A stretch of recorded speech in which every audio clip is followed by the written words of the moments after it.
Alicia Morris says ex-fiancé William Moreland owes for 2 engagement rings. William is countersuing, claiming Alicia has harassed him and his family. All rise.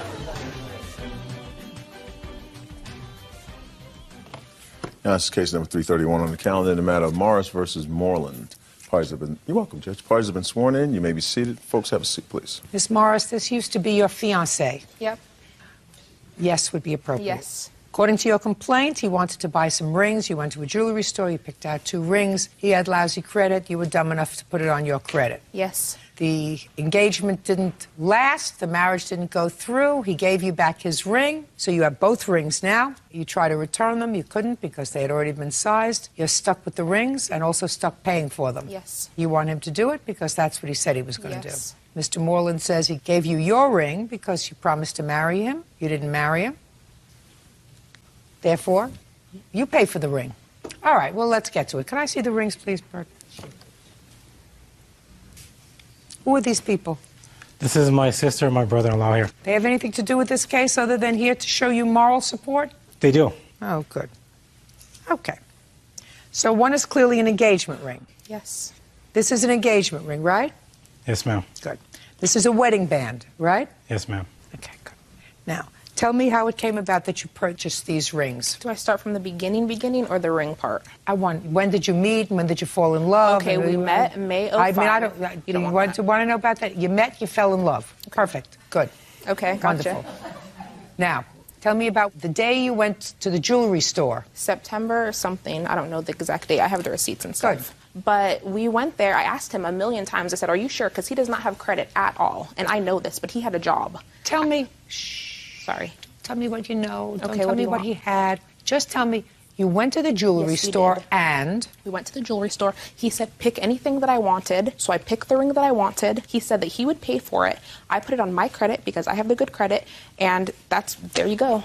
Oh, just a second. Whose idea was it to go to the jewelry store? Both of ours. What do you mean, both of you? We agreed in the car that we would both go together and pick out my ring. Okay. And when did he give you the ring? That day. He put it on my finger that day. When did he ask you to marry him? Well, we had discussed it in the car going up there, and then that day he proposed to me that day. Anything precipitated? What does precipitated mean? Anything come before that?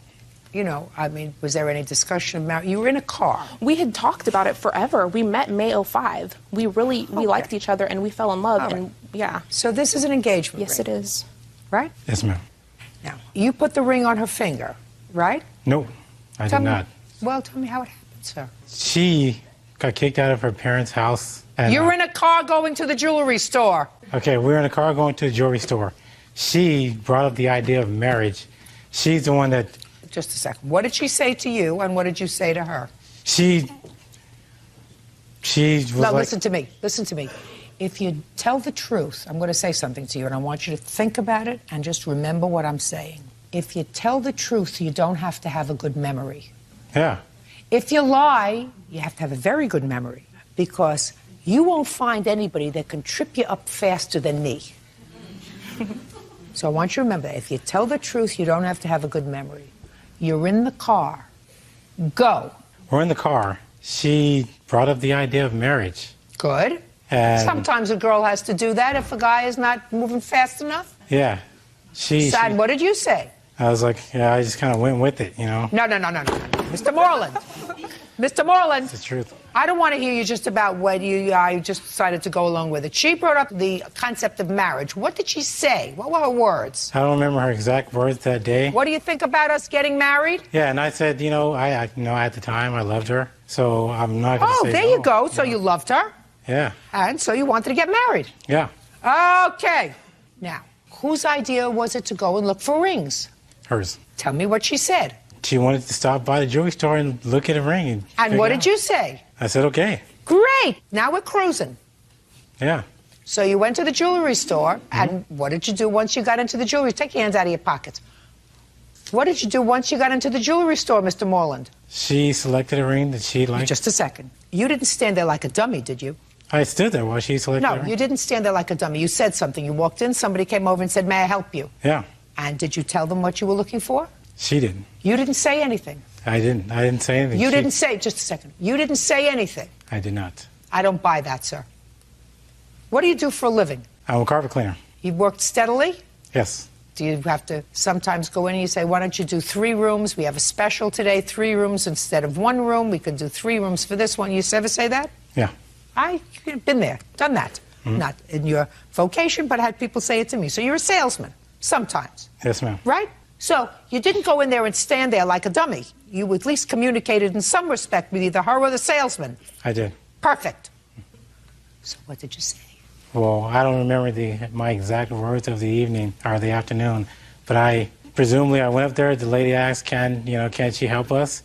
And I said yes, and then Mrs. Morris took it from there. And well, did you give her a budget? Did you say, listen, there is a particular budget, or don't look for something in 5 carats. We're not talking about spending $100,000 here. This is about what I can spend. Did you give her any sort of parameters? No, everything was her idea. Put your hand down. You weren't there, were you? She called me out. You weren't there, were you? No, ma'am. Good. Everything was her idea. Right, that's sometimes the way it happens, sir. Some of the best marriages start out with that. Yes. I remember saying to my husband, opening up a calendar and looking at him, he was dragging his tail. I looked at him and I said to him, pick a date. There's the calendar, pick a date. And he did. And he would say, I just went along with the drill. And look how happy he is 30 years later. But pick a date. Judge Judy continues in a moment. I can tell you exactly how this ended. Make sure it's nice. It's nice as I can make it, but this is her character that I'm going to tell you about. And later today, You called him. He responded to your home within 24 hours. And my question to you is, why didn't you make good on the check for 1 month? He didn't want it. real cases, real people. Judge Judy. 24-year-old Alicia Morris is suing her ex-fiancé, 25-year-old William Moreland, for the cost of 2 engagement rings. William claims the engagement was Alicia's idea. Now let's talk about this ring, sir. Mm-hmm. This is a wedding band. See, yeah. I know that. And this is a male wedding band. Tell me how you got this. She bought it for me. She went to the jewelry store. Not at the same time? Not at the same time. Like 2 days later. And did you go with her to have it sized? Yeah. She didn't take your arm off and take your finger over to the jewelry store without you being there, did she? She did not. So you went there. And what happened when you went there? You said, I want to get this sized for me? Yeah. Right? I had it sized. When did this great romance end? Like a couple weeks later. How come? Our same problems resurfaced. Okay. I can tell you exactly how this ended. Go ahead. She... Make sure it's nice. It is nice. It's nice as I can make it, but this is her character that I'm going to tell you about. We went to visit my mom. She criticized me in front of my mother, and one time my mom defended me, and she cursed in front of my mom and cursed my mom and me out and left alone. And we've been broken up ever since. That's how we broke up. Okay. Not a lovely thing. But let me explain to you what the rules are with regard to engagement rings, sir. The rules with engagement rings are that a man buys an engagement ring for a woman in anticipation of getting married. And you are absolutely right that she broke the engagement, but it really doesn't make any difference because the contract is broken. There is no marriage. So you get the ring back. This is your ring. You get it back. Because usually the man pays for the engagement ring. And I absolutely believe her when she says that you said, pick out whatever you want, and I'll pay for it. She wasn't intending to buy her own engagement ring. She was intending for you to buy the engagement ring out of your work as a carpet cleaner. Because you do work. It'd be different if you didn't work, but you work.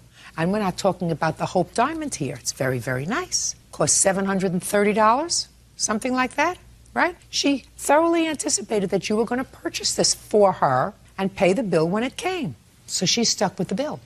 And the bill for your ring is how much? $769.33. Let's round it off to $770. Now, this is something entirely different, madam. This you bought for him. Yes, I did. I hope the next guy has the same ring size. Me too. Would you give this We're back working to her, on it. please? We're working on it. Would you give this back to her, please? Thank you. And Mr. Moreland, being engaged means that if you buy a ring, means you buy the ring. She doesn't buy a ring for herself. That would be different if you didn't go with her to the store, if you didn't communicate with the salesperson, if she went out and said, honey, I picked out a ring for myself. Do you love it? I really love it. This is what I want. I want to get married. Here's the ring I picked out for myself. different. But you went to the jewelry store together. You went there looking for a ring. She said to you, do you like it? This is what I like. Do you like it? You said, yes, I like it. If you like it, I'm happy. I love you. That's what you said. You said, I loved her, right? At the time I bought it, I did not say I paid for it. Oh, no, I don't believe that. I believe that you said to her, you use your credit, but you'll pay for it. There is not a question in my mind that the agreement between the two of you was that she was not going to pay for her own engagement ring. Found out after the fact, but that day it was impulsive. I She don't got kicked care out of whether her it was parents' that day or the next day. There is no question in my mind that you agreed to pay for this engagement ring, whether it was that day or the next day or 2 days later. Yes, what? That day, literally, she was really stressed out. She was like, we're going to Disneyland. And then they didn't end up going. She called me and she was like, we're getting engaged. Here are the rings. It was really impulsive. It was, and he loves her. So it was more of like. I went with the flow. So what? Are you married? No, ma'am. Ever been? Yes, ma'am. Did you get engaged? Yes, ma'am. Did you get a ring? Yes, ma'am. Did he buy the ring? Yes, ma'am. Did he pay for the ring? Yes, ma'am. That's what happens. Got it? Yes, ma'am. Judgment for the plaintiff in the amount of $770. That's all. you. Ma'am, Goodbye. Oh, you have a harassment Counterclaim for counterclaim? harassment, I'd It's like to get nonsense. For harassment, if you paid her for the ring, she would stop harassing you. Parties are excused. You may step out. she's crazy. He owes me the money, and that's all I'm going to say. She needs help that I can't give her. I'm happy that it's over. I'm done. It's over. That's the bottom line, and I won. Thank you very much. And now the next case. All parties in the matter of Solara versus Lara, step forward, please. 27-year-old Angela Solura is suing her ex-boyfriend, 24-year-old Freddie Lara, for a loan to restore his Mustang. Freddie claims Angela paid the bill without consulting him. Ms. Laura, it is your claim that the defendant, who is an old boyfriend of yours, owes you some money. Correct. For a loan that you made to him. And the purpose of the loan was to have an old car fixed. Yes. This was a specialty car. It's just, it's going to be a classic soon. It's just a car I always wanted Me to fix too. up. What kind of work do you do, Mr. Lara? I clean windows on high rises. That's a pretty dangerous job. Yeah, How long have you been doing that? like 7, 8 years now. Make a good living? Yeah, except when they lay you off. Well, you don't do it when it's windy or snowing or raining. Right. How much do you make a year? Anywhere from 48 to 68,000 a year. And how many people do you support? Just myself. What kind of car is this that you have? It's a 1986 Ford Mustang GT. And your age, sir? I'm 24 now. Got a lot of money in the bank? No, unfortunately. Do you own a home? No, I'm working on it. I'm renting an apartment for now. Well, you make a lot of money. What do you do with all your money? It's expensive to live in New York. You don't put any money away? No, I try. Not really. You need a good woman, sir, to help you out. You also have a claim for harassment. It is your claim that he's been making harassing phone calls to you, and it's because you believe it's because you confronted his now girlfriend and told her that he was still involved with you. She did not know about the payments. She never knew. He began dating her a week after we broke up, and she just found out about our involvement beginning of January How of did this she year. find out? She found a text message in his phone. Is that right, sir? Yes, sir, because she was harassing. She was harassing for what? Yeah, she was mad about the breakup, so she She couldn't mad leave about me the alone. breakup, or did she ask you for money? She was harassing me about everything. Was money involved? Yes. These are not hard questions, sir. Now, tell me about this loan. We were dating for about a year, and within that time, he needed some major repair work done on the car. It was a car that both of us were using for transportation, or rather him. I don't drive. I don't have a license. So he was driving you around. Yes, I used to live with him, and where we live, you cannot get around unless you have a car. How long did you live together? About 9 months. Where were you living at the time? In your apartment? Staying with my mom at the time. So how were you living together? She Where did you live together? In his bedroom. At his mother's house? In his mother's house. Just a second. In his mother's house. So neither one of you were paying any rent. I did I tried to give them money as much as I could. Don't tell me tried. I'm not interested in your trying. So you weren't paying any rent. And you weren't paying any rent. We were, when we could. Well, sir, if you make $50,000 a year, it seems to me you could help out with your own rent. What does your mother do for a living? She's a stay-at-home mom. Well, how does she support herself? Her boyfriend. And she had the two of you living there. Yes, correct. Tell me about the loan. He needed some major repair work done on the car. The car was not running, and he asked if he could use my credit card because I don't have any money except for my credit card, and he told me he would pay me back. So I lent him the credit card, and within that time, he was making payments to me weekly. To you or to the credit card? He was giving them to me, and I was paying the credit card because the credit card was in my name. How much was he giving you? Anywhere from $100 to $200 a week. Tell me when you actually put the bill on your credit card. What was the date? Between June and July, 7 transactions were put on the credit card in the amount of about $5,000. I'd like to see it. Sure. Who had physical possession of the credit card? I did. So how would this money be placed on the credit card? A few times I went with him to use the credit card, and there were a few times where I just gave him the card. And I never used the credit card, Your Honor, with the exception of maybe 1 or 2 times. It was all of the car repairs. Who has the car now? It's his car. He has it. When did you break up? August 26th of 2006. So shortly after the car was taken Yes. care of. Now, Mr. Lara, I read your answer. Your answer says that you had made an arrangement with the place that was fixing your car, that you were going to pay them out. Yes. And she took it upon herself to go in with a credit card and pay the bill. But that's not true, because there were 1, 2, 3, 4, 5, 6, 7 different times that the credit card was used. It was more than one time, so you must have known about it. Yes, I did. And did you say, don't do it because I'm going to pay them Absolutely. out? I insisted that she didn't do it. Each time you said, don't do it because I'm going to pay them out. She said it's something we both need, so. I believe that. No, I believe that. Listen to me, Mr. Lara. I believe that she said to you, listen, I use the car, because she did use the car. So she said, we're both using the car, so I'm going to pay for it. Instead of paying them, pay me. And she says that you were giving her money, Mr. Lara. Yeah, I felt bad. I didn't want her to spend so much for Now, a gift. you felt bad when you were living together? Yes. Speak up! Yes. Scared to death of me or what? Are you always this low energy, sir? Yes. It's very hard to get excited with you, Mr. Lara. Mr. Lara, I want you to pay careful attention to all my words, sir. While you were living together, you felt badly about what she spent on the car, on your car, so you were giving her money. Yes. After you broke up, you stopped feeling badly, so you stopped giving her money. Is that what you're telling me? She kept on harassing. No, don't tell me her. I don't want to hear harassing. I want to hear, while you were living together and using the car together, listen, I want you to follow the logic of this. You were paying her while you were together and using the car together, right? Yes. After you broke up with her and started to see your new girlfriend and she wasn't using the car anymore with you, you didn't feel badly anymore, so you stopped giving her money. Well, I didn't want it to interfere with my relationship. She kept harassing me because things with her, who she was trying to get with, wasn't going well, so I think she's suing me because of the breakup. I don't give a rat's behind what you think. I asked you a very simple question, and you understand my question, because I don't think there's total vacancy between your ears, sir.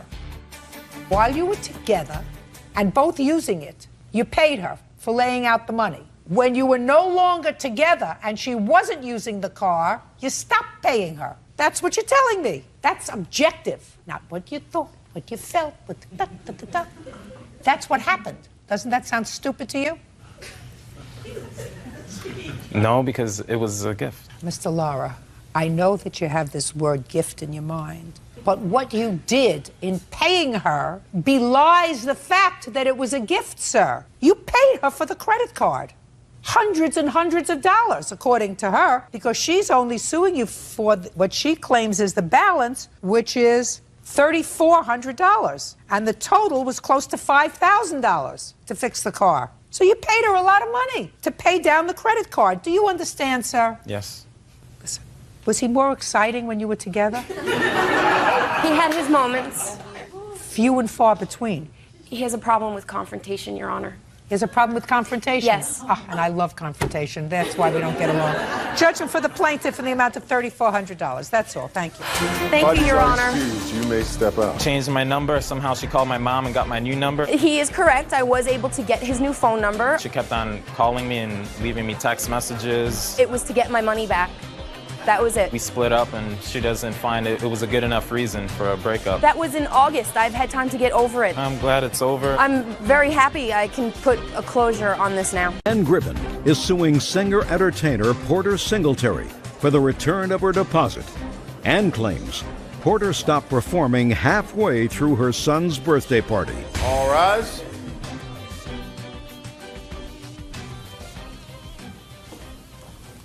Yeah, this is case number 498 on the calendar in the matter of Gribben versus Singletary. Parties have been sworn in. You may be seated, sir. Have a seat, please. Miss Gribben, you hired the defendant, who was a singer, Yes. to sing at your son's birthday party. Yes. You gave him a deposit of $250. You want that deposit back because you claim that he came to the party and left after performing 3 songs. Correct. Mr. Singletary says that he came to the party, he was ready to continue with his part of the contract, but you had at least one unruly guest who wouldn't stop heckling him, and you did not take care of your guest. So that's his defense. Yes. How much were you supposed to pay him for the evening? $450 for 4 hours. And when did you hire him? I'm not exactly sure of the date. I do have a letter that I did write him enclosed with my check. Okay. What date is on the letter? July 17th, And when was the party? 18th of August. How far do you live from the Gribben home, sir? Oh, 15 minutes. And tell me what happened when you got there. I brought my equipment in. What equipment did you bring? Sound equipment, PA equipment, And you set up. and I set up. What time did you arrive, sir? I got there at about 10 minutes to 7. You would do there at 7? I was supposed to start at 7:30, Okay, great. and I actually started at 7:20 because there were guests there. Okay, keep going. So I started singing at about 7:20, doing everything basically that they've always heard me sing in the past at other events. It was about 8:10, still singing. They informed me that the son was going to arrive. When the son was to arrive, I was to stop the music and we're going to sing happy birthday to him. So we went ahead and we stopped the music. He came in at about 8:20. I've already sang an hour. And then the son comes in and we all sing happy birthday. And he comes in, he walks through. I continue to sing. A lady came up to me and she said to me, "Can you pick the pace up a little bit? Can you sing something a little bit more up?" I said, "Sure, fine." Not Miss Gribben. Yeah, I don't know who this person is. You mean the person who came up to you? The person that came up to me. So out of respect to the household and the people that were there, I said, "Okay, fine." So I sang something a little up. I sang 2 more songs. Then the lady, she comes back again and she says, "Could you sing something, a little bit more up?" And I go, "I am singing up. What do you want me to sing?" She says, "Oh, I don't know, just anything, but sing it up." I said, "But if you tell me what kind of music you want, I can sing it." So then she says, "Oh, just go ahead." So I sang a couple of more songs. She comes right back again after 2 songs.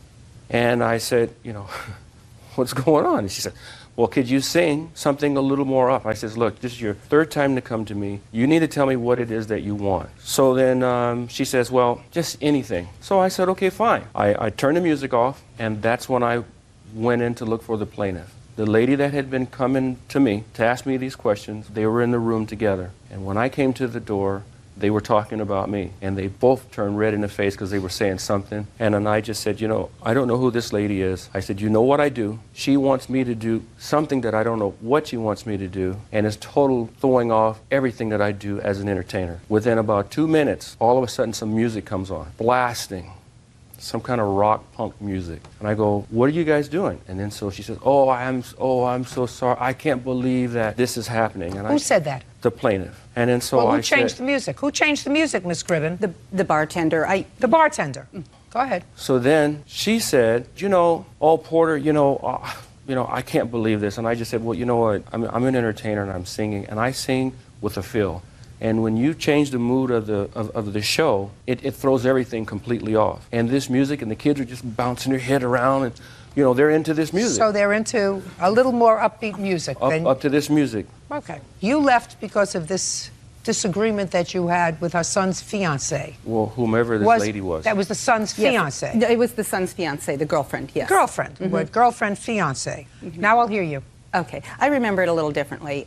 First of all, Porter's a fabulous singer. I don't question that one bit. We've seen him at several venues, different places. And nobody's ever had a problem with him? Nobody that I know has ever had a problem with him. Right, that's why you hired him, because you liked the way he sang, and nobody ever had a problem with him. He's a super So singer. now I'm hearing you. But it's a little different. The times are a little different. He wasn't there that long. I remember it that he sang 3 songs. Well, he sang more than 3 songs. Oh, Three okay. songs last half of the amount of time we've just spent together. Okay, okay. Okay. So I know you said 3 songs. That wasn't okay. true. Keep going. Well, what happened was my son's girlfriend did interrupt him. I don't know how many times it was. Porter came to me, what he's saying is true, and he was telling me what happened, and he was upset about it. And when he told me, I was upset about it. I had no idea. But I want to just tell you one thing that was a little different. Porter was going to come that day with a DJ. And what happened was 2 things. He was going to come at 1 o'clock that day, and we were going to go over the song list. But it was his birthday that day, and he called me and said his family was taking him out to lunch. Would it be all right if he didn't come? I said, yes, it's fine. We'll see you tonight. Okay. And then when he got there, I said, where's the DJ? You mean you thought you were going to get a singer and a DJ for $450? Well, what planet do you live on? I'm sorry, not a DJ. I'm sorry, DJ equipment. I'm sorry, Okay. not a DJ. I'm sorry. So you had entertainment for the entire day. He was going to sing and DJ equipment when he wasn't singing. Correct. For $450. Keep going. Okay, but he got his DJ equipment stolen, and I said the reason I'm bringing that up is I said that was no big deal. I mean, he sings beautifully. Let's go. But what happened was when he came to me and told me that my son's girlfriend was had interrupted him, you know, I told him that I would immediately speak with her, and he's telling the truth. When he stopped playing, the bartender turned the music on. So I told Porter, I said, I'll turn it off. I mean, I begged him to stay. I mean, I told him I'd do whatever I could to, What did you say to your son's fiancée? I asked her, I confronted her immediately because she walked in right kind of behind Porter, and I said, what's going on? And what did she say? She says, well, I just wanted him to play something a little different or something a little upbeat. Well, it's not I said, up to her. Oh, absolutely. I said, let me handle this. And what did she say? Oh, okay, you know, but I mean, I agree that she was rude. But what I told Porter that night, I said, Porter, I mean, you're terrific, and everybody here thinks you are. We want you to stay. I mean, I'll muzzle her. I'll do whatever you want. I mean, it wasn't unruly guests. I mean, it was he has to admit, it was family and friends. Got it. Judge Judy continues in a moment. She's still the girlfriend? Ex-girlfriend now. How much after the party did she become an ex? Couple months. See how things all work out for the best? We didn't really like her. You didn't really... shouldn't say that. And later today, And her parents probably looked at you like I'm looking at you and saying, why? I raised this nice girl and she brings me home a bum. Why? What happened?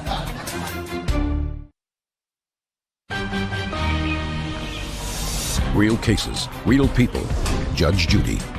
Ann Gribben claims professional singer Porter Singletary stopped performing halfway through her son's birthday party.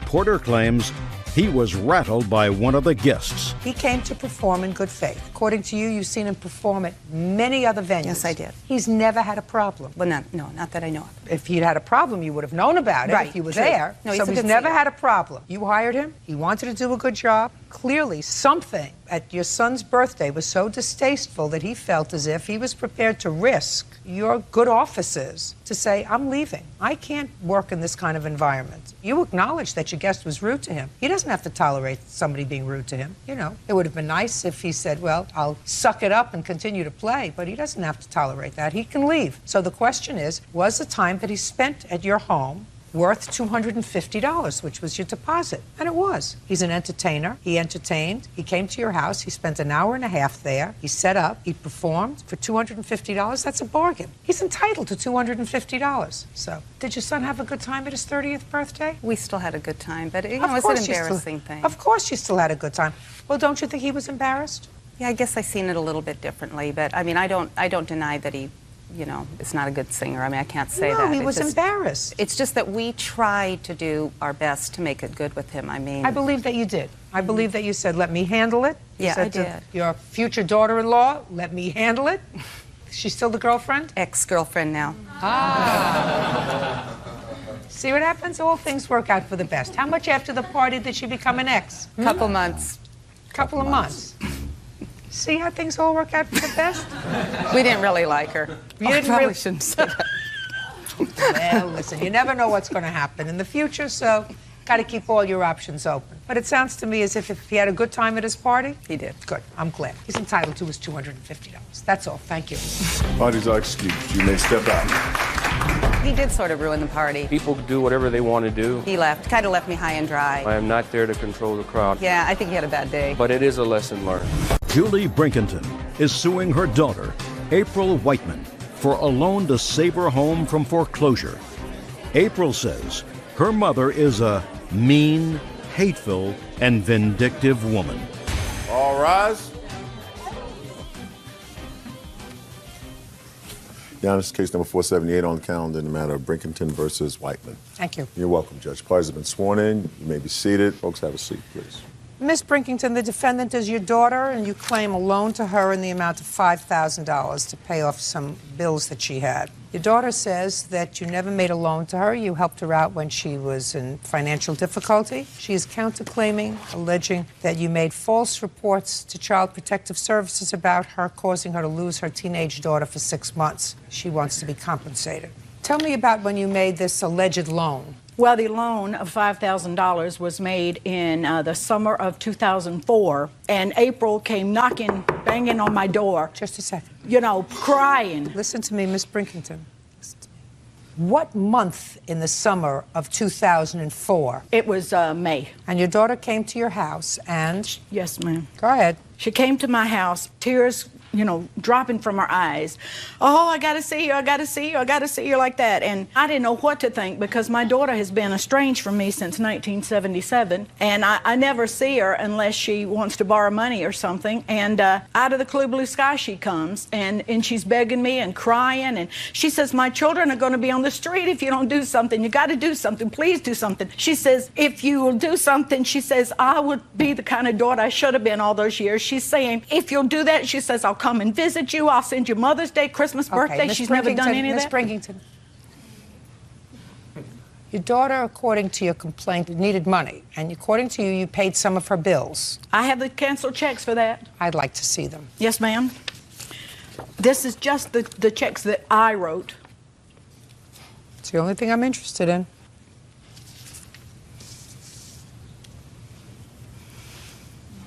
Where was your house located? 61. Not your house located. In Rock Hill, South Carolina. Who did you own the house with? Myself. Who held the mortgage? Household mortgage. They still hold the mortgage? I ended up losing the house to foreclosure. When did you lose the house? In about October, November of 2004, I believe it was. Your mother has checks here written out to household mortgage in the amount of $938. Okay. Would that be your mortgage? I don't believe my mortgage was that high. I mean, I've had a lot of chaos in my life since that time, but I thought my mortgage was about 800 and something. How many months were you behind in your mortgage when you came to your mother?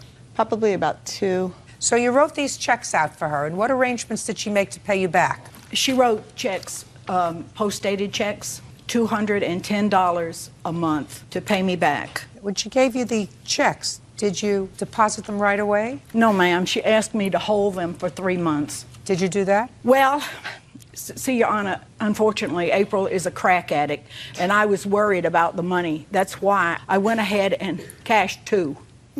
When she asked you to hold them for 3 months, and you said you would hold them for 3 months, you did not hold them for 3 months. I waited for all but the one I have here. All but the first one. Okay, I'm going to hear you. I guess she's trying to humiliate me. First of all, I could submit to any kind of drug test today. I'm not a crack addict.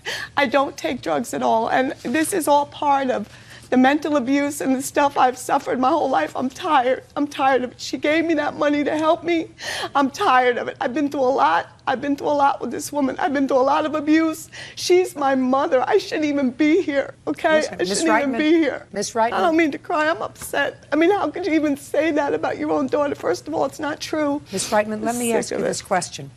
Why would you give your mother a whole bunch of post-dated checks if you didn't intend to pay her back? Because the reason I gave her the checks is she browbeat me and harassed me, would not leave my property. I had to call the police to get her removed from my property, and I did it out of duress. I was stressed out, and I wanted her to leave. And that's why I did it, and I shouldn't have done it. Okay, but you did it.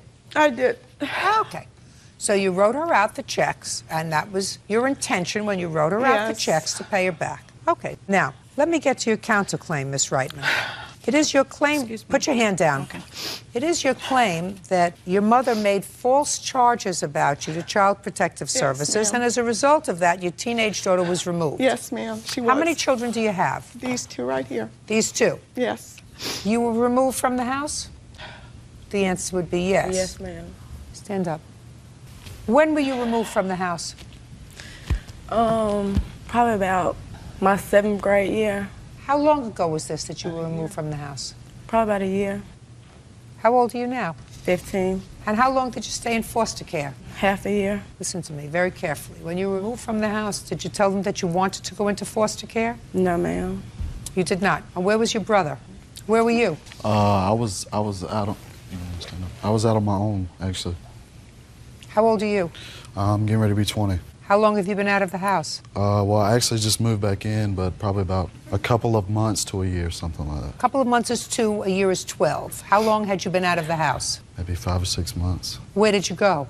I moved with my grandfather in Alabama. I stayed with him for a little bit. Whose father is that? Ma'am, when you want me to talk, I can Just tell a you second. the truth. He says he moved in with his grandfather. Not true. Is that your father's father or your mother's father? It's sort of like my father's father. He's not. I don't understand what that means, sort of like. He's not actually his father, but he's a friend of the family. So you moved in with a friend? On my dad's side, yes. Why did you leave home? Because I didn't want to stay. I don't hear you. I didn't want to stay with my mother. I wanted to be on my own. Sit down.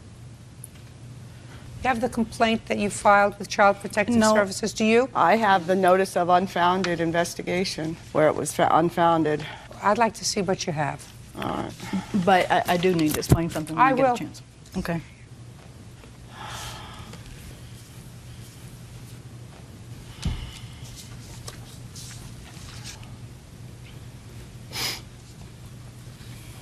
April, what kind of treatment plan were you involved in? Just different things that they did. They had me visitation. They had me assessed at Catawba Mental Health. I mean, just things like that. Who's Gilbert? That's the boyfriend of mine.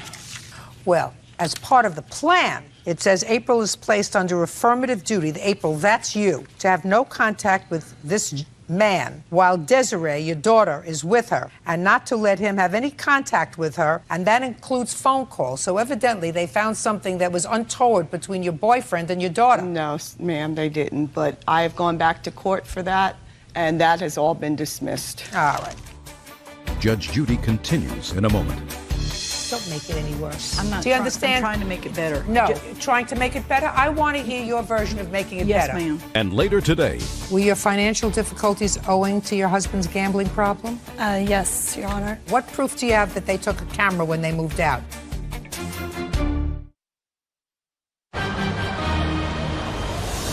real cases, real people. Judge Judy. Julie Brinkenton says her daughter, April Whiteman, owes for a loan to save her home from bank foreclosure.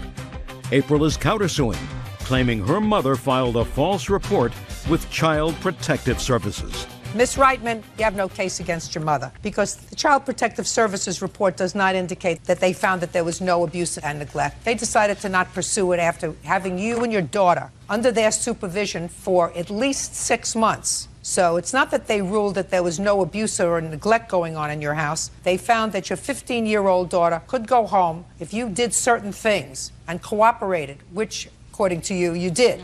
So that doesn't mean that the reports were unfounded at all. That means that you did, at least according to them, what Child Protective Services told you you had to do in order to have your daughter come back to you, which is a far cry from nothing was going wrong in your house. Do you understand? I understand. Good. Okay, you owe your mother $4,200. Don't say anything else. Listen to me very carefully. She's still your daughter, still your granddaughter, and still your grandson. They are still part of your family. I believe that your daughter. Listen to me. I believe that your daughter was probably under some stress, whether it was drug-induced, there was mental health issue, or whatever it was. It was your understanding that you were going to be paid back. Yes, you ma'am. weren't paid back. You have a right to be paid back. But don't say anything else. Don't make it any worse. I'm not. Do you understand? I'm trying to make it better. No. I do have one thing to say. Yeah. You're trying to make it better? I want to hear your version of making it Yes, better. ma'am. I'm not wanting to be here. I'm in a sad situation to be here, but my main thing, April is a drug addict since teenage years. I would like to get her some help. Listen to me. I can't help her. And what I'm telling you is that's not helpful. If I cannot order her to do something, you're making that statement is not helpful. I thought maybe you could get her a drug test. Well, I'm not going to get her a drug test. Okay. Right now, she has one minor child living in the house, but that minor child looks pretty savvy. She has a 20-year-old who's living in the house. And if between the 20-year-old who's living in the house and her teenager who's living in the house, they can't convince their mother, if she needs help, to get help, I certainly am not going to be able to do it. Judgment for the plaintiff in the amount of $4,200. Thank you, That's all. Judge Judy. As long as you're excused, you may step out. In a perfect world, I'd like to see her never talk to me again. My prayer would be that April would see that I love her. I've been hurt my last time by her. I'm tired. I just want to be left alone. 18-year-old Maritza Lopez is suing her former high school classmate, 18-year-old Heather Landry, for attacking her in a mall. Maritza claims Heather is carrying a high school grudge. All rise. Now, this is case number 147 on the calendar in the matter of Lopez versus Landry. You're welcome, Judge. Parties have been sworn in, Your Honor. You may be seated. Ladies, have a seat. Miss Lopez, it is your claim that the defendant assaulted you in a mall. Correct. And you want your medical expenses paid. Miss Landry says that you actually started up with her by throwing a can of soda on her. She says nobody was really injured in this incident, but that clearly you were the aggressor. You know each other from high school, is that correct? Correct. And it's my understanding that there was an unfortunate incident where you actually hit Miss Landry in high school. Mm-hmm. When was that? It was probably 4 months before graduation. Had you been friendly before this incident in high school? Yeah, I've known her since junior high. Tell me about the incident in the high school, Miss Landry. It was like a little party, a little barbecue, and I was giving this guy a ride home, which happened to be like her boyfriend, I guess you can say.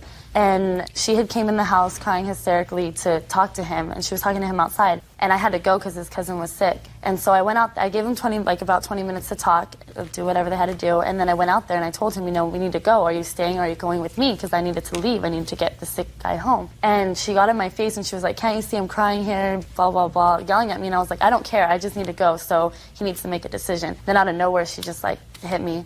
Okay. And she apologized for that? No. She did not apologize. Never for that. apologized to you? No. Okay, well, I can imagine you were pretty angry at that. Yeah. I can imagine you were. Mm-hmm. All right, now when was this incident in the mall? On what date? May 3rd, 2006. Tell me your version of the events of that day, Miss Lopez. Okay, well, I was working at the mall at a store, and me and my manager decided to go get something to eat, so we ordered food from a restaurant there. I went to go get the food. As I walked in, I noticed that Heather and her friends were just sitting there. And, you know, I just didn't think anything of it. I just sat down and told the waitress that I was here for the pickup. I got my food and I walked back. So as soon as I got there, went on my 10-minute break, came back out. That's when I noticed that Heather and her friends were there. In the store? Right, in my store. How many stores are in the mall? Would you lot. say? Miss Landry, how many stores would you say were in the mall? Maybe like 40, 45. 40 stores. How many girls were you with that day? I was with 3 of my coworkers. So there were 4 of you all together? Yes. How much after you saw Miss Landry at the food court did you see her in the store? I think from the time I walked back and I went on my 10-minute break, it's probably like 15. 15 minutes? Yeah, 5 minutes to probably like Okay, get back. good. All right. So you came out, you saw Miss Landry there with 3 of her friends, and what happened? Basically, my assistant, Stacy, she came to me and I was just telling her, hey, do you know who's in here? She's like, no, who? And then like she hadn't noticed. So she looked and then she's like, don't worry about it. She's not going to say anything. You know, I was like, oh, I'm not even worried. I'm just, you know, it's pretty obvious that she came to my store out of all the stores in the mall. So she's like, well, do you feel uncomfortable? And I was like, I'm just here, whatever. I really don't care. She's like, well, how about you just go on a 3-minute break and go get me something to drink. So as I went to go get her soda, and then I started walking back, I noticed that there was Heather and her friends waiting for the elevator. And I could just continue walking to my store, and all of a sudden I see her like walking towards me, and I was like, great, what is she going to tell me? The first thing that came out of her mouth was, seriously, why do you still talk about me? She started saying about high school and how this is my opportunity to do something to her. I've been always talking, saying I want to kick her and all that stuff. And she was just basically giving me an opportunity to do it. And I just told her, you know what, you need to get over it. It's high school. She probably got annoyed because I kept saying, you need to get over it, you need to get over it. Like, I was just repetitive throughout the whole thing. And then what happened? And then out of nowhere, she just punches me on my left side. And then what happened? So obviously I pushed her away. That's probably when the soda fell on her. I seriously did not want to hit her back. Like, my first reaction was just to push her away or hold her down, because I was working. I'm like, what am I supposed to do? Really? I don't want to lose my job. And at the time, I was getting promoted assistant manager, and I knew I was probably going to lose opportunity with the regional manager. That all didn't go through your mind in a second. She punched you, according to you. You pushed her, soda fell on her. What happened next? Basically, she was just she's probably swung at me as I tried to hold her like 3 times. So it's total like maybe 4 clean punches on this side. Did you hit her? No, I didn't hit her at the time. Like, throughout, probably towards the 4th time she hit me, I was like, you know, I'm just going to defend myself because nobody's jumping in, nobody's coming. Okay. Yeah. Fine. What kind of medical treatment did you receive? It was just like basically a checkup. He gave me medicine. I have the hospital bills right here. I'd like to see the bill. Do you have photographs? Yes, actually I do.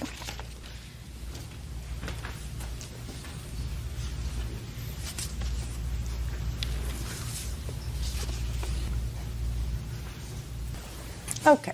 Now I'll hear you, Miss Landry. Okay. That May 3rd, me and 3 of my coworkers were out to lunch at Red Robin, and my back was not facing her. Like, I didn't see her at all. My friend Caitlin had noticed her. And so when she had told me, I turned around and I looked back, but I didn't see her anywhere. So we were still eating, we were chatting a little bit, finished up our meals, we paid.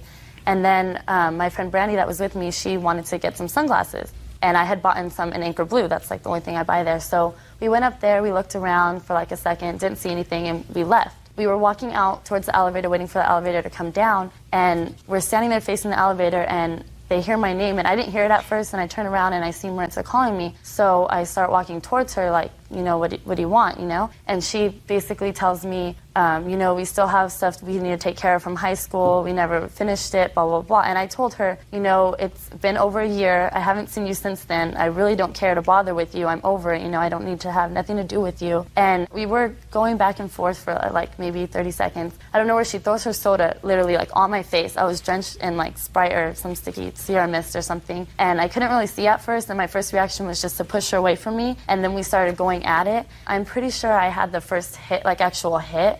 And we were going at it for about 10 to 15 seconds, and then it was over with, like in a matter of seconds. It was no big, like, fight.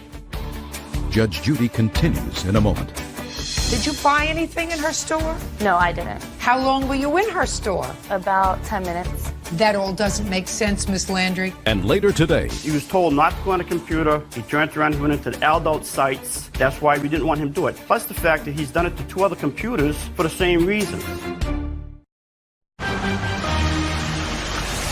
real cases, real people. Judge Judy. Maritza Lopez claims she was punched in the face by former high school classmate Heather Landry. Heather claims Maritza threw a soda in her face. Who is this? This is Maritza. She's one of my coworkers. Maritza, you have a last name? Ramos. You were there on the 3rd of May? No, not there at that actual fight. I wasn't there. So how was she relevant? Because after that altercation, about 2 days before I went to court for that, Maritza had showed up at my job looking for me. She sent a friend in my job asking my manager for me if I was working. He had said, yeah, I was working. Don't listen to me. What are the names of the 3 co-workers who were with Miss Landry on May 3rd? Kaylin, Brandy, and... Kaylin? Yes.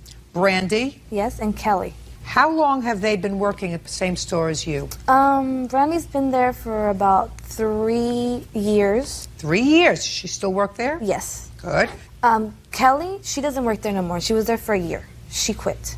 And Kaylin's been there for about a year. Still there? Yes. Now you can sit.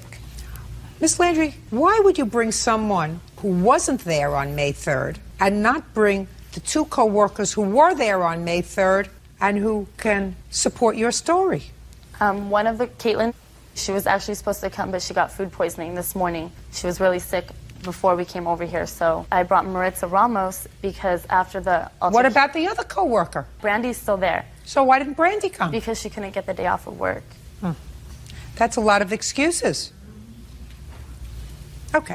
Some things make sense and some things don't make sense. What doesn't make sense is why Miss Lopez, who is working at the precise time that this happens, would start up with you when you had 3 women with you. She might start up with you if she had 3 women with her or 2 women with her. But I don't get the sense that she would start up with you, Miss Landry, when you are a group of 4 and she is 1 person. Because that's stupid. That's number 1. Number 2, the mall has 40 stores. Here, after you had lunch, you and your 3 friends, within 15 minutes, ended up in a store where she works. It was not within 15 minutes. Half hour. I mean, how much time do you have for lunch? 4 hours? Only I get 4 hours for lunch. We weren't on our lunch break.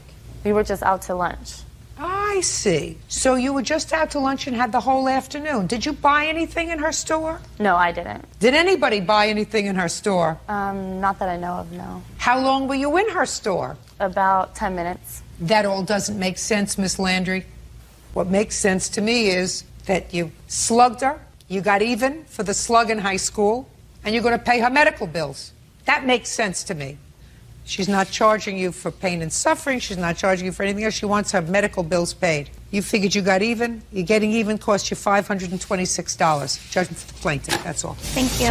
Parties are excused. You may step out. They wrote me a ticket for battery, like misdemeanor battery. I basically hit her back by throwing her a soda. I went to court. The court was dropped. End of story, you know? Ever since high school, she continued egging my car. Really immature. I mean, it's high school. Can she get over it? And now the next case. All parties in the matter of Guerriero versus Chase. Step forward. Stephen Guerriero is suing the mother of his daughter, Joanne Chase, for a loan to move. Stephen says Joanne took the money but never moved. Mr. Guerriero, you and Miss Chase have a 12-year-old daughter together. That's correct. The child is currently in your custody. Yes. And has been so for the last year. Year and a half. Year and a half. It is your claim that you made a loan to Miss Chase at a time when she was in need, and you want that money back. The loan was $1,000. Miss Chase acknowledges that you gave her $1,000 about a year and a half ago. You'll give me the exact date, but she said the money was not given as a loan. It was given in order to protect your daughter, who was then living in an unhealthy situation with Miss Chase and her husband. Why did you need money, Miss Chase? Because I needed to move out of my home that I was living in to get my own apartment with my daughter. What did you say to him when you called him? I asked him to loan me $1,000 to move out, to get my own apartment, which he wasn't happy with me living with my husband. So I asked him to loan me the money, and on contingency of us selling our home, I would pay him back. Well, when did you add this little contingency? When I asked Look him... at me. Don't look on the floor. I'm sorry.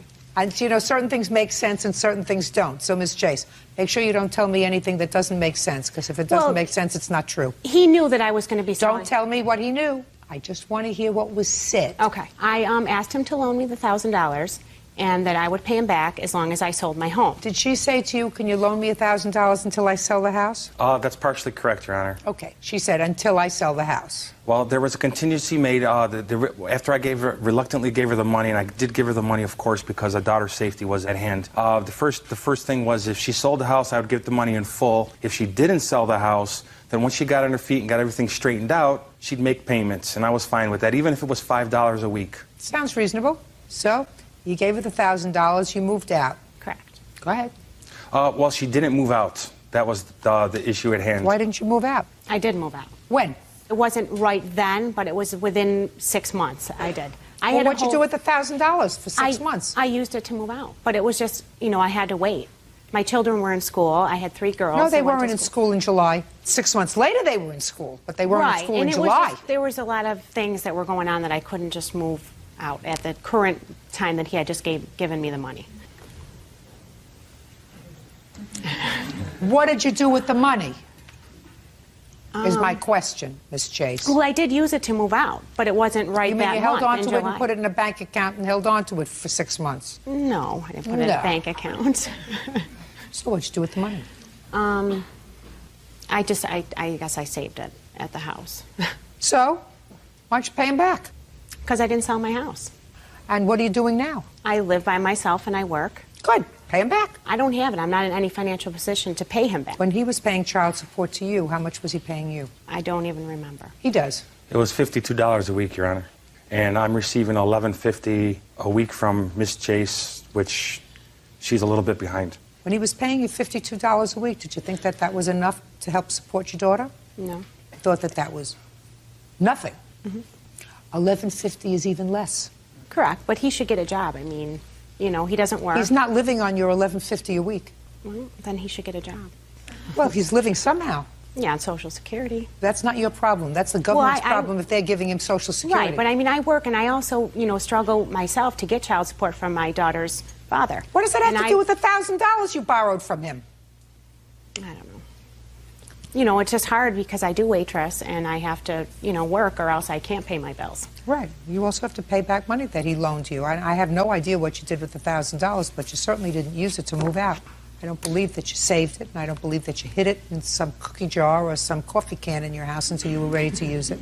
No, I didn't, you know, but I did use it, you know, towards moving out when I did move out. Yeah, right. Well, I don't have to get into any more of this sad tale. Suffice it to say, you owe him $1,000, judgment for the plaintiff. That's all. Why is your excuse when they step out? Oh, thank God for Judge Judy. I think she made the right call. He doesn't have anything better to do during the day than, you know, strum up ideas to ways to get money because he doesn't have a, you know, job. I had a lot of evidence I wanted to bring up, but I didn't want to interject and have Judge Judy yell at me, so I kept my mouth shut. And now the next case. All parties in the matter of Jones versus Weidrich. Step forward, please. Tina Jones is suing her ex-husband, Robbie Weidrich, for the return of money she put into their daughter's car. Robbie is countersuing for the cost to repossess the vehicle in question. Mr. Weidrich, this is your former wife, Yes. and I assume this is one of your daughters. Yes, ma'am, it is. I'm starting with you, sir, because I'm going to do the Reader's Digest version of the facts of this case, which suggests to me that you made a mistake, an emotional mistake, but perhaps not a legal one. It appears that you loaned your daughter money to purchase a car, $2,500. Yes, ma'am. She acknowledges that, is that right? Yes, ma'am. And your agreement was that she was going to pay you back $80-some-odd a month for Yes, the car. ma'am. According to you, she only made one payment, Yes, ma'am. and you decided to repossess the car, Yes, ma'am. which you ultimately did at some expense to you. You hired somebody to go and get the car. Yes, I did. Thus, your counterclaim. Your counterclaim is she should have been more helpful in you getting the car back. But your former wife has a lawsuit, and her lawsuit says that she put some money into that car to fix it when her daughter had the car, and so you have to pay her back for the money that she spent in fixing the car. That's your lawsuit. Yes, ma'am. You have no case. Under what possible theory do you believe he owes you any money for the money you spent on your daughter's car? It was a gift to her. How old are you? 18. She was 17 at the time. What difference does it make? You can make a 17-year-old a gift. I just don't feel that I should have to pay for repairs on an automobile that we no longer have, that he took back. Did he ask you to do it? We had to do it in order Did to he get ask you to do it? No. You have no case. It has to be a contract, an agreement, or it's a necessity. But a car isn't a necessity for a 17-year-old. That's what they have legs for. It was a necessity for the No, girls. it's not a necessity.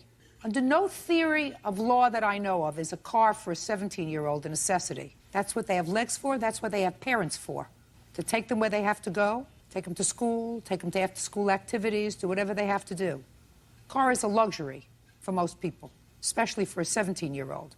So if you paid for repairs for the car and she did not do what she was supposed to do with regard to her agreement with her father repossessed the car. But you also, sir, have to pay for the repossessing of the car yourself. She's not responsible for that. So neither one of you is owed any money by the other. But there is a larger issue here. I assume that you have been a reasonable father to your two children. You have two grown children. One's 18. How old is your sister? 15. The children at some point lived with you, is that right? Yes, ma'am. Both children? No, just Melanie. How long did she live with you? For almost 6 years. Is that right? I think so. When did she decide to go and live with her mother? After I got remarried, and she was uncomfortable living there with me and my new wife. So that's when she decided to spend more time with her mother. Okay. Now I'm going to get back to what I said before. I'm sure you were a good father. You were a good father to your daughter for 6 years. Because you got angry, because I gather what she did was, as soon as this happened, you went to court for child support, is that right? No, it all started over a tax return. Since Melanie lived with me most of the year, he allowed me to claim her on my tax return this year. When he went to file, he found out he was going to owe taxes, called me irate. That's when he informed me that he was no longer going to help in any way with the girls in any support. That's when I decided that I needed to go for child support. I went in, filed for child support, and when he received the papers in the mail, that is when he called Melanie up and demanded the car returned. Well, for the 6 years that your older daughter was living with him and your younger daughter was living with you, was there any child support exchanged? None. No.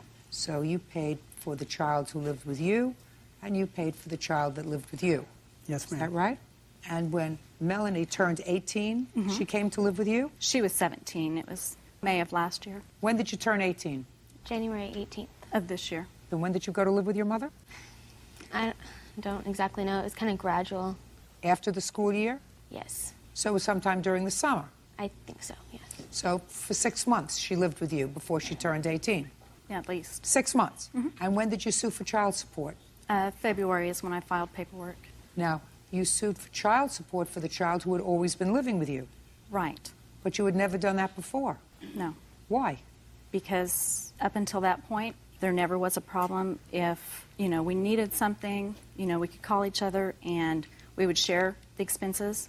And at this time, he's telling me that he's no longer going to do that. He's not going to be financially obligated to either child. Well, he was no longer obligated to this child. Exactly. She was 18. Well, it's too bad. After all these years of getting along well together, you probably should have let him claim one child as a deduction for last year, because she did, in fact, live with him for 6 months. You are claiming one child as a deduction. You probably should have let him take the other child as a deduction.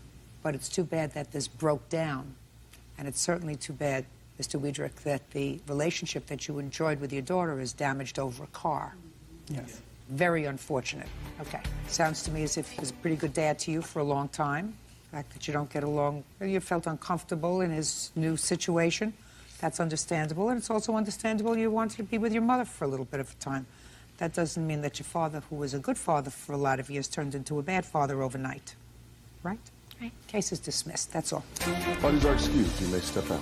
I had filed for child support, and that just made him mad, and he was taking it out on me. But in the end, ended up hurting them. I did offer to allow them to keep the car. If she would have gave me credit off the child support, I would have continued making the payments and the insurance payments. He's always calling irate, so we just hang up the phone. We just don't even talk to him. I'm just caught in the middle. It's unfortunate because she lived with me most of the time, and we've had a good relationship. I like to have a relationship with my father again. Well, I hope me and my daughters can have a good relationship like we've had in the past. And now the next case. All parties in the matter of Vermeulen versus Vermeulen, step forward, please. Kate Vermeulen is suing her ex-husband, James Vermeulen, for the unpaid balance on a Saturn he totaled. Mrs. Vermeulen, this is your former husband, and according to your complaint, you swapped cars with each other because your mother was coming to visit. You needed a larger car. That was last summer.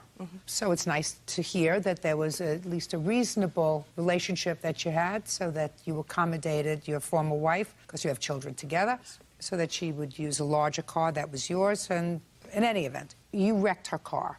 And there was an outstanding loan on the car. The car was, in fact, totaled. And your former wife feels as if you should be responsible for the difference between what the insurance company paid on the car and the amount of the loan that she's still responsible for. And that amount is $3,634. Is that correct? Yes. You have a counterclaim because you say at the time she borrowed your car, she had a minor fender bender, but damaged the bumper of the car. Correct. To the tune of about $800, and she should pay that. Yes. That's your counterclaim. But let's get to the big ticket item here, Mr. Vermeulen. When did you total her car? I believe it was August 10th. I was on my way to work. 8/10. And when did you damage the bumper to his car? Actually, it was so minor that I don't have the exact date. Okay, but you called and told him about it? Yes. Okay. And you have a picture of it, I'm sure. Yes, I do. I have a picture of the damages that were done to the bumper and actually an imprint. Okay. Your Honor, it was September 5th, I do believe. when he ruined my car, when he totaled my vehicle. Why do you think that it was August 10th, sir? I thought that was the day. Well, it wasn't. It was September. In September? Yeah, because she would have a police report with regard Okay, to it. I didn't know that there was any police report. I wasn't charged in the You accident. have a police report? Yes, I do. May I see it, please? So it wasn't in August. It was September. That's a big difference. Sorry. How do you account for that difference? I don't know, Your Honor. I was working at that time there. I wasn't really paying attention to the date. When did you swap cars? Probably a couple days before her mother arrived. She was Which was coming when? in for England. Near the end of the summer, which was In August? In August. Now, it's clear that, according to your answer, sir, that the accident was your fault, that your foot got stuck, according Correct. to you, on the gas pedal. Between the gas pedal and the brake, Your Honor. So it was your fault, right? I guess if that's the way that you see it, yes, Your Honor. Well, sir, unless you were driving a very unique car. The gas pedal was put in by the factory. It remained in the same spot. The brake was put in by the factory. It remained in the same spot. You were familiar with the car. You had had it for some time. According to your answer, my foot got stuck between the gas and the brake. You want me to read you what you signed? No, Your Honor. So if I your know what foot I got signed. stuck between the gas and the brake, it's your fault. Okay. Those two things didn't move together. I was wearing my work boots at the time, which are larger than normal size shoes. I was on my way to work, and it is a sports car. The gas pedals are closer together. I drive a truck, Your Honor. Well, whose fault is that, sir? The car's fault or your fault? It was an accident. No, sir. If you're wearing big boots and it's a small car, you take your boots, you put it in the back of the car, and you wear shoes that don't get stuck between the gas pedal and the brake. The car can't accommodate your work boots, right? Right, Your Honor. You have to accommodate the car, right? Correct. So it's your fault. Now tell me why you believe that you're not responsible for the difference between what the insurance company paid and what your former wife has to pay on the loan. I believe it's not my fault due to the fact that I wasn't charged with the accident, reckless driving, careless driving. I had a medical report that says that there was no drugs or alcohol involved. I also had her insurance company clear me of all liabilities in relations to her car. You made babies with him. Just because, sir, you weren't found guilty of a crime, that there was no drugs, alcohol, you weren't speeding, doesn't mean that the accident wasn't your fault. It was your fault. You just said to me I was wearing big work boots. This was a sports car. It doesn't accommodate those kind of shoes. My foot got stuck between the two pedals and I lost control of the car. And I just tried to explain to you what a normal person of reasonable intelligence would understand, that the car can't accommodate your shoes. Your shoes have to accommodate the car. Now, do you have a picture of the damage she did to the bumper of your car? Yes, I do, Your Honor. I'd like to see it. And an estimate on having it fixed. I have an estimate right here.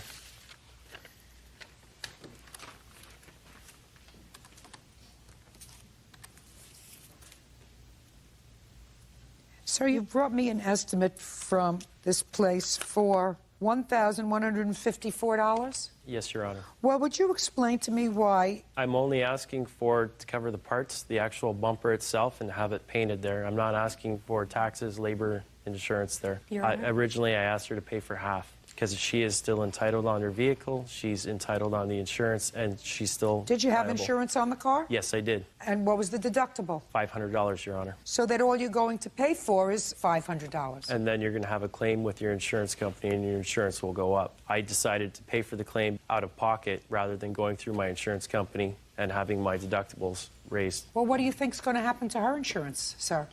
Because you totaled her car. What do you think is going to happen to her insurance company that had to pay out a totaled car? I'm quite aware that she's going to have a claim with her insurance company, and her deductible will probably go up as well as her insurance payments. So you mean you want me to give you a benefit and not her? I'm not asking for special treatment. Yes, you are, sir. What you're saying is I decided that I didn't want to go through my insurance. So I decided to pay for it myself. And therefore, instead of just paying for the deductible, which I believe should be responsible for paying, if you in fact fix the car, then what you're saying is I want her to pay the additional amount, which is $822, which is the cost of the bumper, which is what you're suing for. Because if I went through the insurance, my insurance premiums would go up. That's Correct. what you're saying to me. Yes.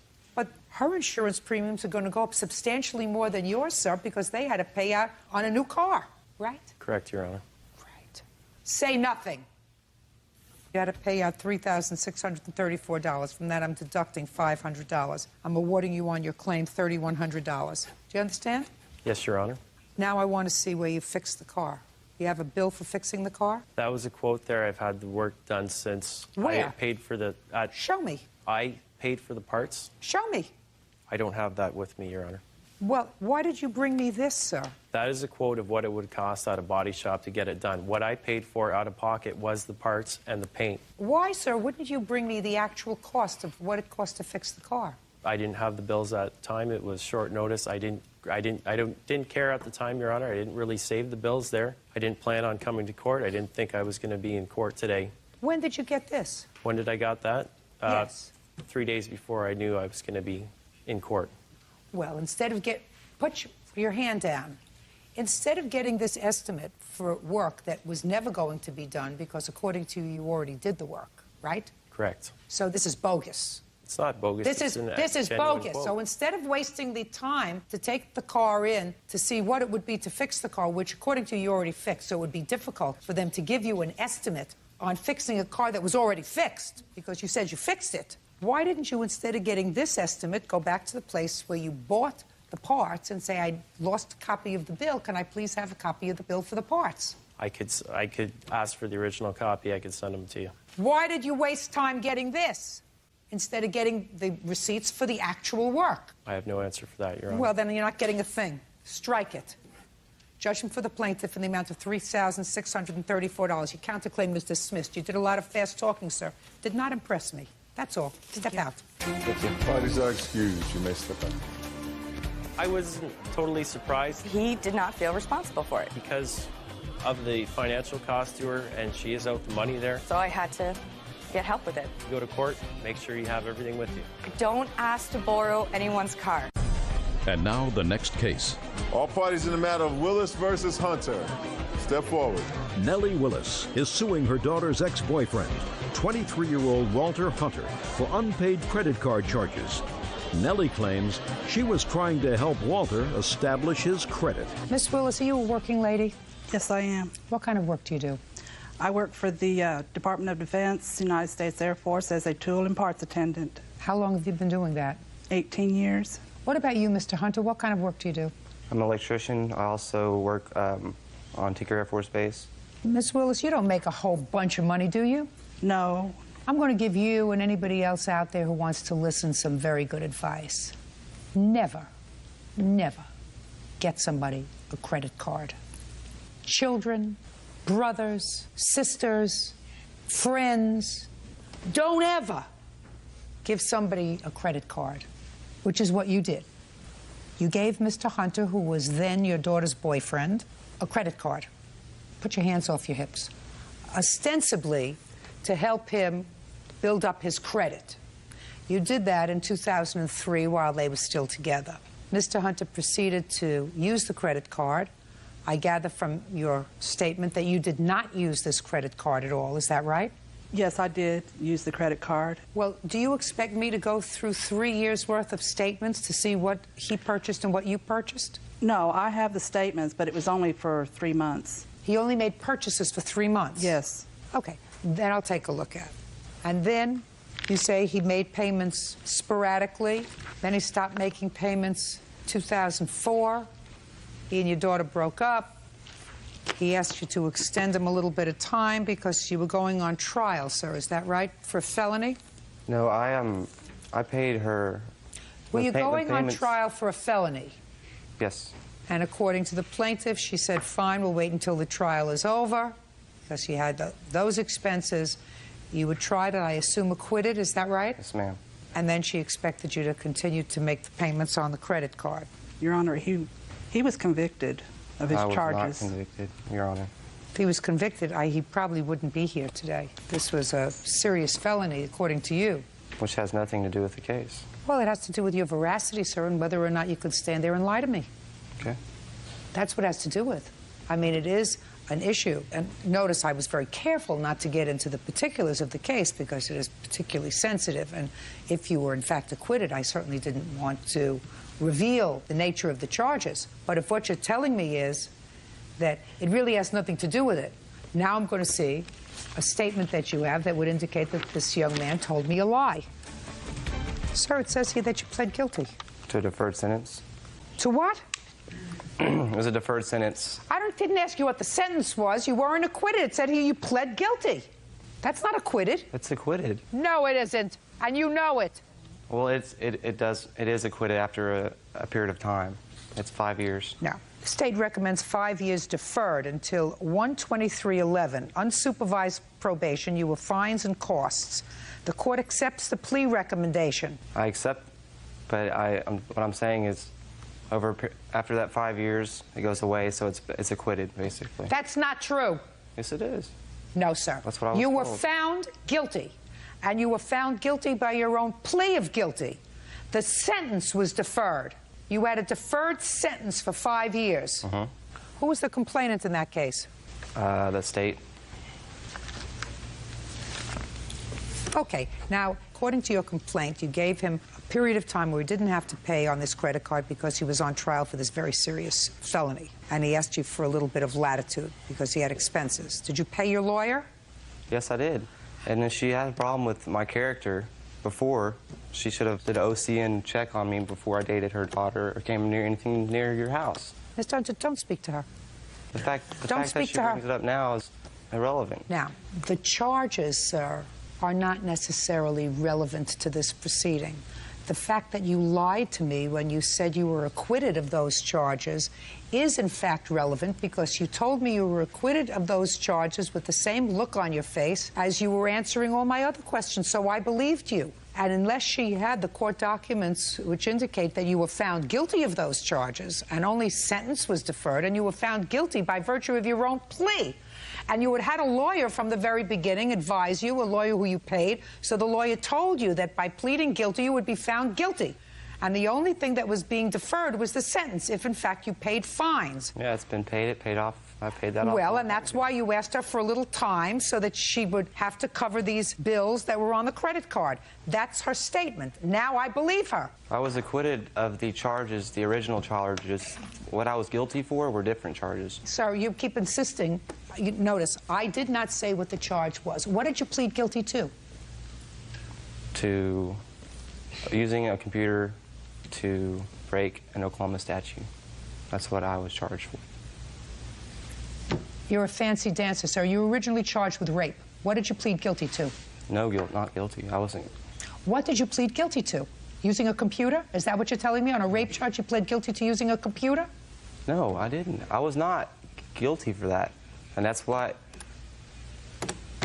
there was no witnesses in that. There was nothing. So there was the witnesses wouldn't. The witness of the girl wouldn't show up. Would you show this to him, please? Tell him to look at the highlighted charges. This is sick. Are you contesting any of those charges, sir? No, ma'am.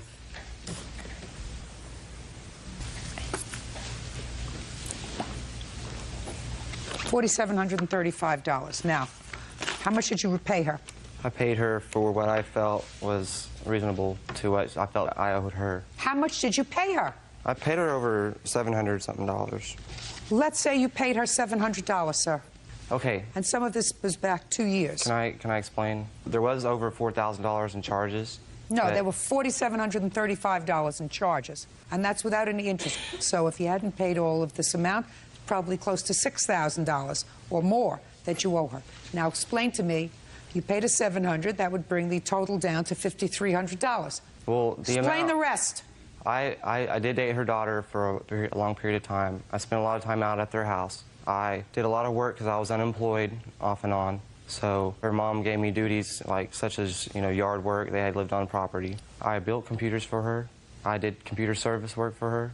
I filmed and taped an older daughter of hers, her wedding. I edited it, made DVDs for it. A lot of work, and I never got paid for it. And the money I should have been paid for that, I would have been making my credit card payments with that money, but she never paid me. So I used the credit card as payment. I never got paid for anything. She thinks she can feed me Is this your peanuts. husband? Good luck to you. Your parents like him? Yes. Yeah, I doubt that. I doubt that a whole bunch. You have children? Yes. With him? Yes. How many? 2. Great.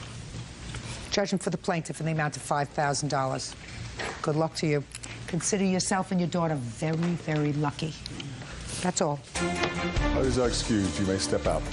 I feel like her motivation was that I'm not with her daughter, I'm not in her family, and I'm with somebody else. I treat him like a son. I was going through a hard time, and she basically gave me everything and made me feel like I was at home. I've supported him in a lot of things that he's done. I was had problems with my family, and she brought me in, took care of me. I only did all the things that I did, buy his meals, bail him out of jail, because he had no one else to turn to. I worked my butt off out there for her, and she just fed me candy and fed me lies. He more or less just spit in my face. I'm glad it's over. It's in the past. I honestly believe that Walter was going to do good by his word. We all make mistakes, and we all move on. It's sad because I didn't want it to end this way. Alicia Buxton is suing PR firm owner Juliet Mary for falsely accusing her of an assault. Juliet claims Bisha showed up at her office and attacked her. Order. All rise. Now, this is case number 16 on the calendar in the matter of Buxton versus Mary. Thank you. You're welcome, Judge. Parties have been sworn in. You may be seated. Miss Buxton, from what I gather in your complaint, you were starting a business that involved making some purses and making clothes. You met the defendant and decided to retain her firm to do some PR work to get your company off the ground. You retained her for 2 or 3 months. You paid her several $1,000s, and you weren't really too happy with the results, except that at some point towards the end of that 3-month period or into the 4th month, she did get a spot for your products on the radio. Now, I don't know how that works because there's something you have to visualize, but assuming that they were going to talk about how beautiful your purses were. And you were supposed to get some of your product down to her office in order to do this PR event. You were angry because the defendant said, listen, you sent them down by Greyhound. We don't have anybody to go and get them. You should have sent them by UPS, FedEx, so that they came directly to our office or to the radio station. You got angry. You got on a plane, and you came down to her office. Okay, so tell me what happened when you came to her place of business. We had an argument in terms of me stating I would like to get a check, a refund for this full month of services that you're not going to be my publicist, which was from October the 8th to November the 7th. So you went down there to get a refund. You were angry. So what happened? I went into her office. The only thing I said was, when can you cut me a check? She actually told me she could not. I said, when can you cut me a check? She told me she couldn't. As we actually went back and forth, we both started raising our voices. She was screaming loud, telling me to shut up and sit down. I told her, when can you cut me a check? She said, I can't do anything. My attorney's not in the office. I said, well, can you give me something in writing? She said, no, I'm not giving you anything in writing. And again, arguing back and forth, when can you cut me a check? She said she would not. After I seen she wouldn't give me anything in writing, wouldn't give me a refund, I decided to ask her to give me my things. She went in and out of doors, slamming doors, picking up garments, came back, dropped my things on the ground inside a box, said, here you go. I said, that is not all. She said, yes, this is the only thing I have here in the office, and I left. And how much had you paid her? $2,125. Did you have a written contract for that period? No, we did not. Why not? You had a contract for the previous 3 months. I just never signed the actual contract. I have a copy of it. It's not signed. I'd like to see it. Sure.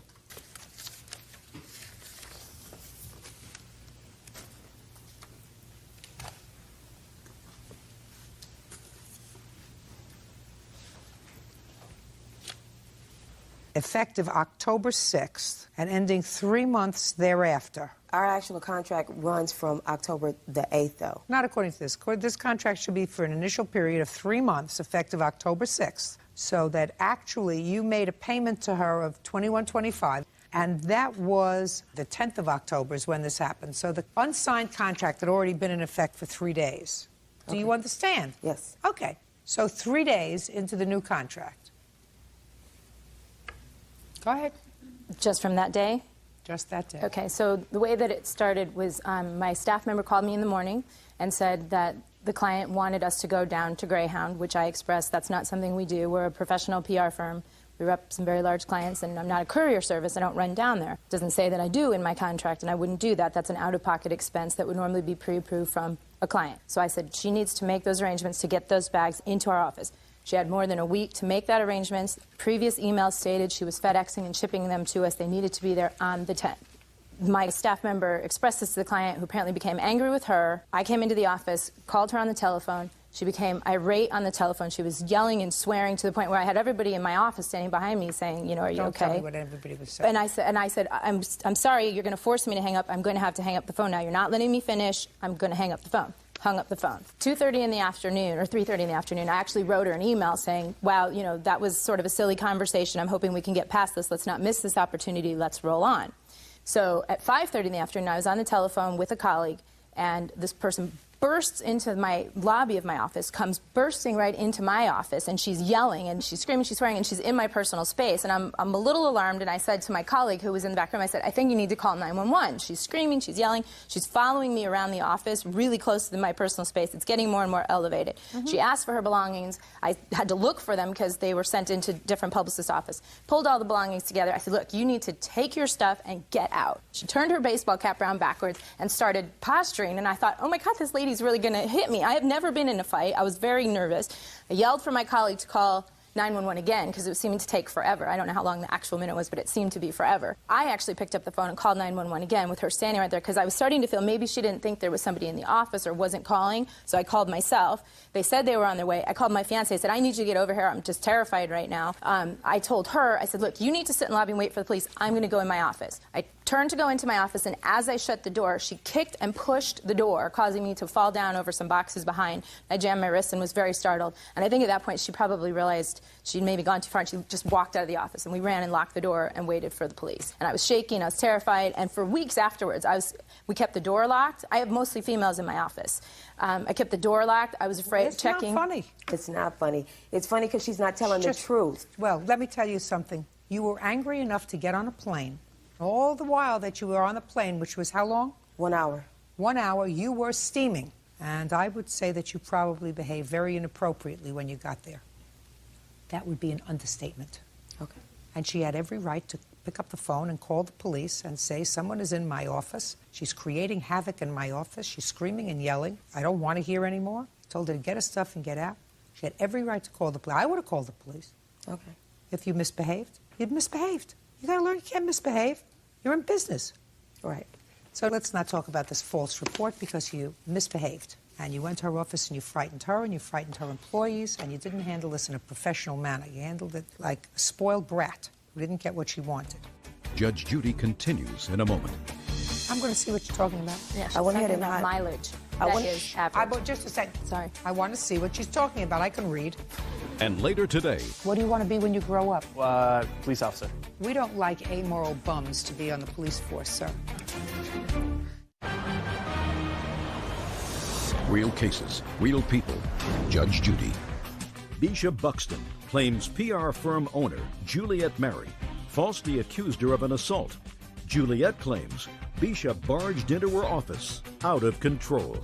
Now, if you hired her, and if you felt as if she wasn't doing a good job for you, then you shouldn't have even considered an additional 3-month extension on the contract. You did consider... Well, that wasn't the case, though.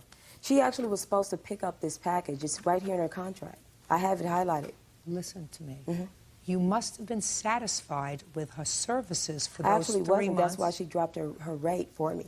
Well, $2,000 is a lot of money for a PR firm. It was for a new $3,000. business. She dropped her rate. I said $2,000 is a lot of money for a PR firm for somebody who's just starting a business. Right.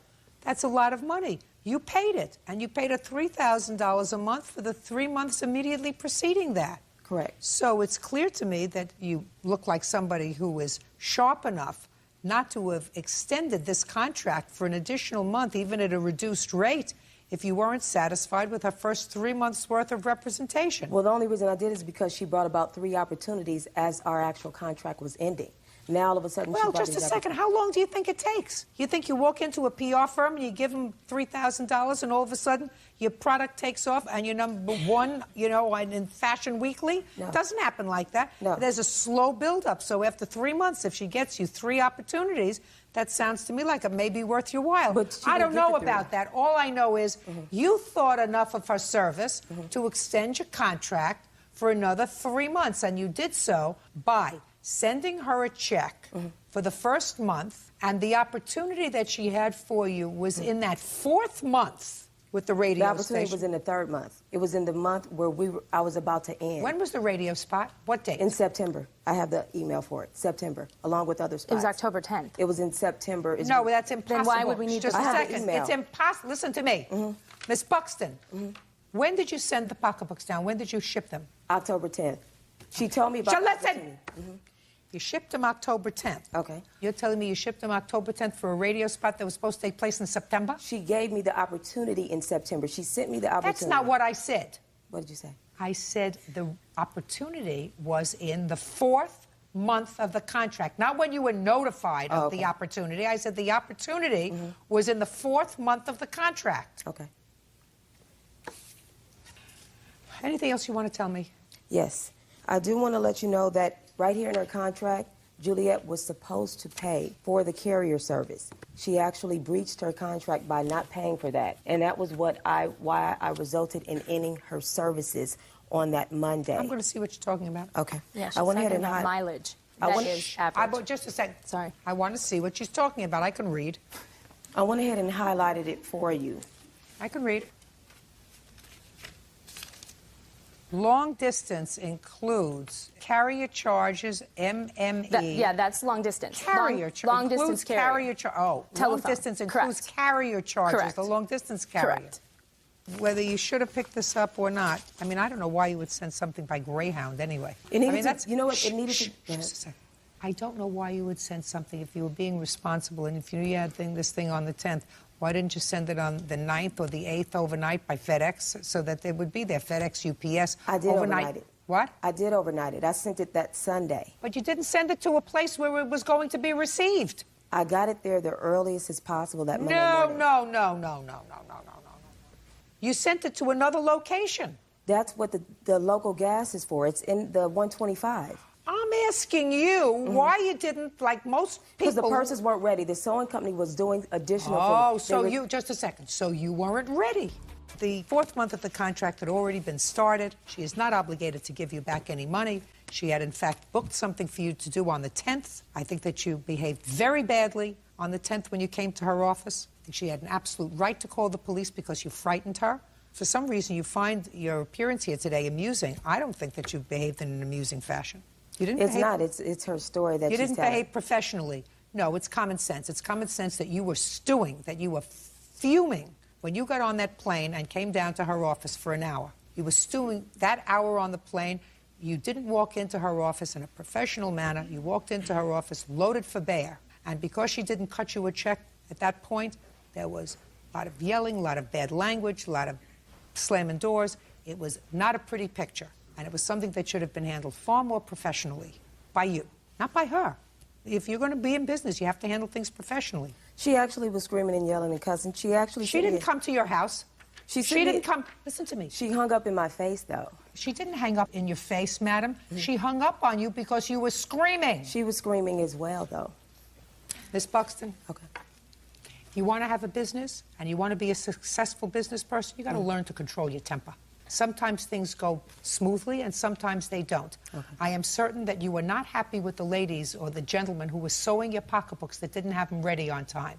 That be a fair statement? Probably so, but it was on time. I have an email stated, as long as I got the bags in there by the 10th of October. Where, into the Greyhound bus terminal? That is correct. You have an email that says, as long as your purses arrive at the Greyhound bus terminal by the 10th, it's sufficient time? Not by Greyhound, right. but in That's what I'm saying to you. Her 125 was for gas and local mileage. How much was the plane ride to Los Angeles? It was $200. Money not well spent, madam. Your case is dismissed. Thank you. Parties are excused. You may step out. I actually went in there, she argued, she yelled, shut up and sit down. The really pathetic thing about it is had the attack not happened, I probably would have tried to work something out with her. And then she made a false police report and a false restraining order. But then her coming after me and battering me and having to get a restraining order and the trouble it concerned. That was absolutely inappropriate. She hung up in my face. She should have never done it. Yeah, I can honestly say that's the first time that I was almost in a chick fight. 3-year-old Nicole Hendershot is suing her ex-boyfriend, 21-year-old Kevin Gleason, for unauthorized use of her credit card and unpaid loans. Order. All rise. This is case number 15 on the calendar in the matter of Hendershot versus Gleason. Parties have been sworn in, Judge. You may be seated. Thanks, Bert. You're welcome. All right, Miss Hendershot, this used to be your boyfriend. And your complaint is that you made 2 loans to him. One was by giving him your credit card and allowing him to make some purchases on it. And then, since he wasn't paying you back, that you would get your money back as if he had a new job. And a new job needed new clothes. So he asked if you would loan him the money for some new clothes. You bought him $3,000 worth of clothes. And he paid you back nada. That's not the outfit she bought you, right? Yes, it is. Yes, it is. Yes, it is. It's not GQ. Kind of early gangster. Mr. Gleason says that you were very, very nice to him, and all of the things that he purchased were gifts. How old are you, Miss Hendershot? 23. Do you work? Yep, full time. What kind of job do you have? Inventory manager at a car dealership. You've been there for how long? A year and a couple months. How much do you earn annually? Probably about $32,000. Nice. You live by yourself? I live with family. You pay rent? No. What do you mean you live with a family? I live with my grandparents. Oh, so you don't pay rent? I don't pay rent. Eventually you're going to have to do that. You know, it's part of the growing up process, you know. It's expensive They in made New a York. movie about that. Fair, you get a launch, you got to launch one day. And what about you, Mr. Gleason? What do you do for a living, sir? Right now, I just signed up for the National Guard, Army National. How old are you? 21. Signed up for the National Guard. Yes, ma'am. Before you signed up for the National Guard, what were you doing to support yourself? Nothing, really. Who do you live with? I live with my grandmother. What does she do for a living? She used to housekeep. And what does she do now? She gets a pension, I do believe, from a past job that she had. So she gets a small pension and she was doing housework. Yes, ma'am. And you were just laying home and eating food, doing what, Mr. Gleason? Hanging out, friends. While your grandmother was collecting a pension and cleaning other people's homes. Is that what you're telling me? I just want to get a picture of you, sir. Yes. Okay, Miss Hendershot, tell me about the first loan.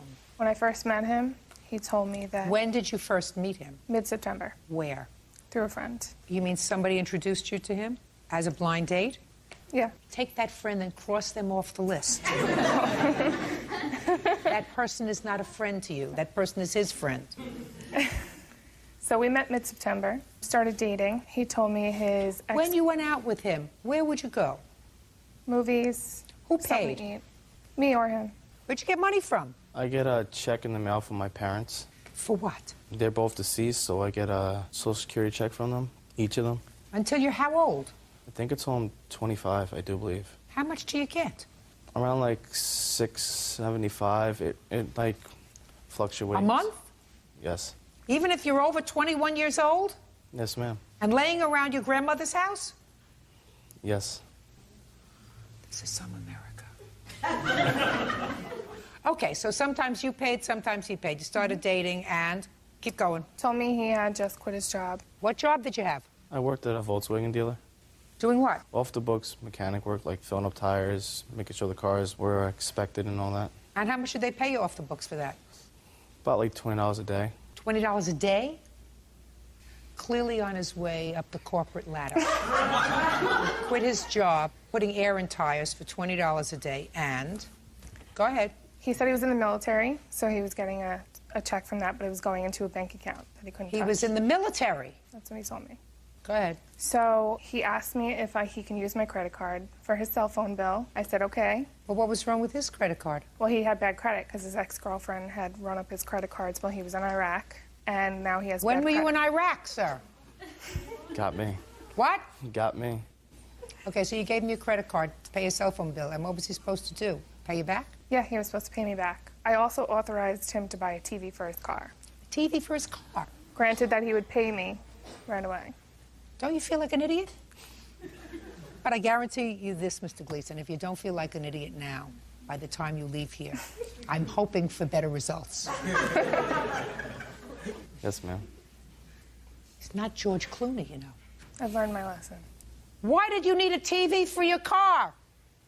I said I wanted one, and she offered to get it. Well, who got it, you or she? She got it, and she said, you have to pay it back. And then, around Christmas time, she's like, oh, it's just a present for you. You can have it for Christmas. You know you're going to get penalized for some of your stupidity, don't you? Oh, I know. I was naive and stupid. I know that, and I've learned my lesson. All right. When you got the bill, how much was the bill from the credit card? I have authorized and unauthorized charges in September and October. You have the bill for September? Mm-hmm. I want to see it.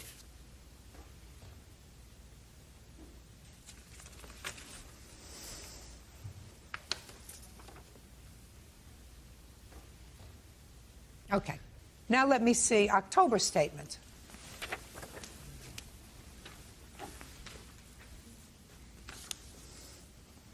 This is all his stuff? Mm-hmm. All of his stuff? Mm-hmm. What are you, out of your mind? What are you, out of your mind? I guess so. No, you're not. You're just a spoiled brat. Paid your credit card bill, paid your Sprint bill, you went to the drugstore, you filled up your car with gas, bought yourself a pair of shoes. Tiffany and Company? He bought me my promise ring on my credit card.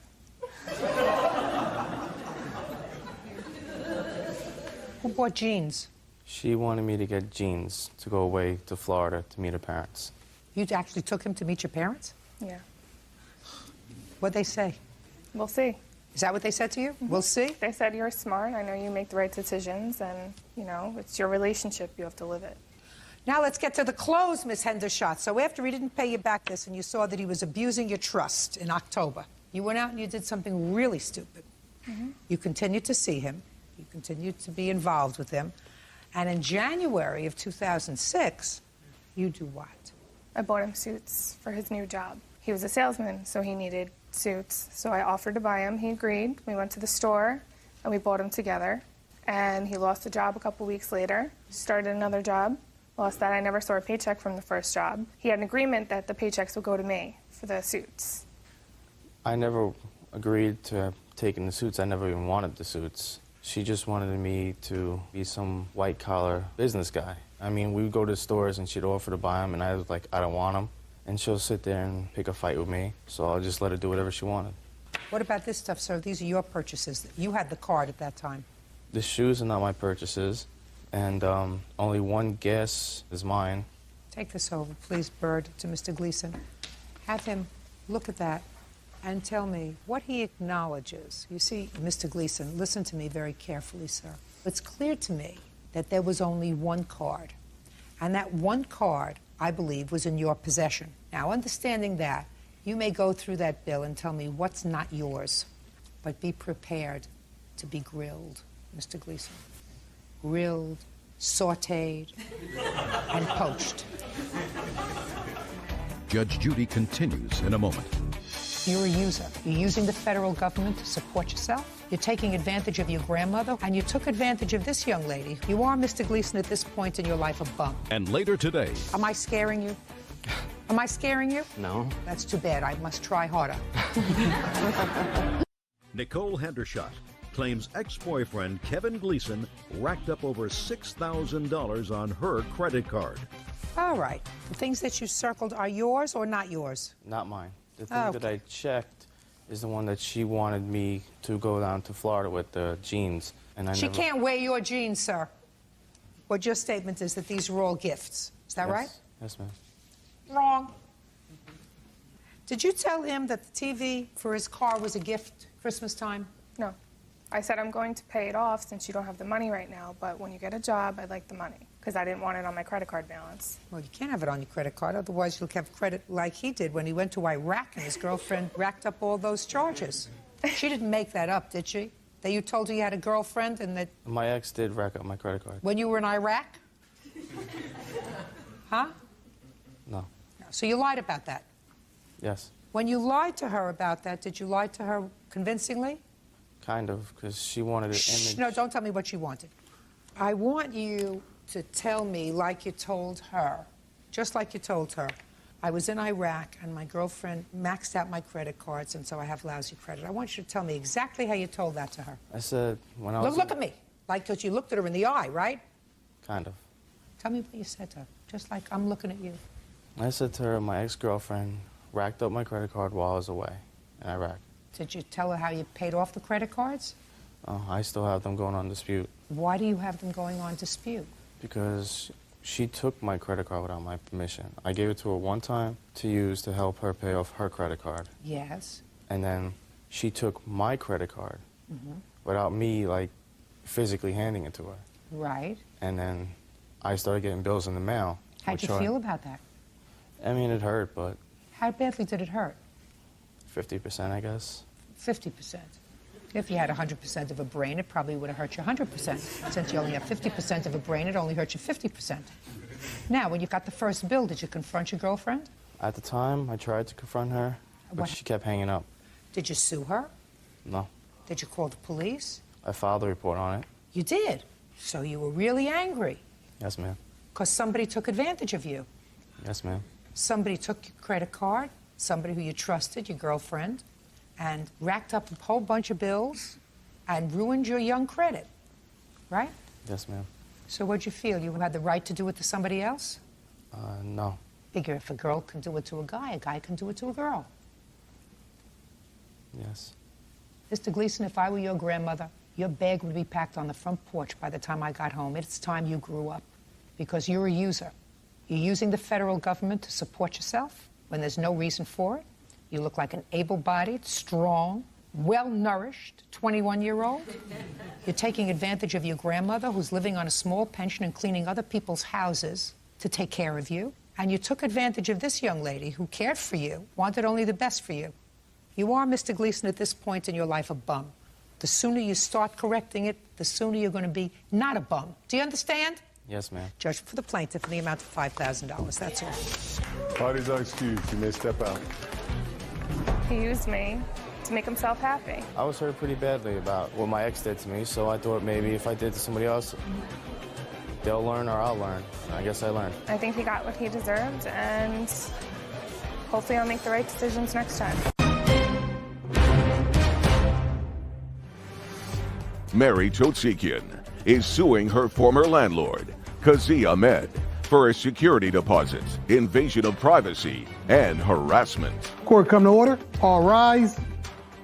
Have a seat, please. Case number 2047, Totsekian versus Hamad. Thank you. You're welcome. You had a house. Yes. Where? In Sun Valley. When did you purchase the house? I purchased it 4 years ago. How much did you pay for it? We purchased it for $585, I believe. And you sold that house to Mr. Ahmed, what month and year? We sold it in, I believe it was January. Of 2022? Yes. And you sold it for how much? $574,500. Where did you move to? I moved to Palmdale. Did you buy something else? Yes. And Mr. Ahmed, you took a mortgage out? Yes. How much is your mortgage? I bought the house February 15, 2022, not January, and I pay for it $710,000. So you paid $710,000? Yes. Not $574,000? No. Does that sound right to you? Yeah, I might not be remembering the exact amount. Well, that's a big, not exactly. $574,000 to $710,000 is a big difference. Yeah, it was $710,000. In one case you lost money. In one case, you made money. It was $710,000. I apologize. Okay, so $710,000. Yes. Yes, honor. Thank you. You're welcome. How much is your mortgage payment each month?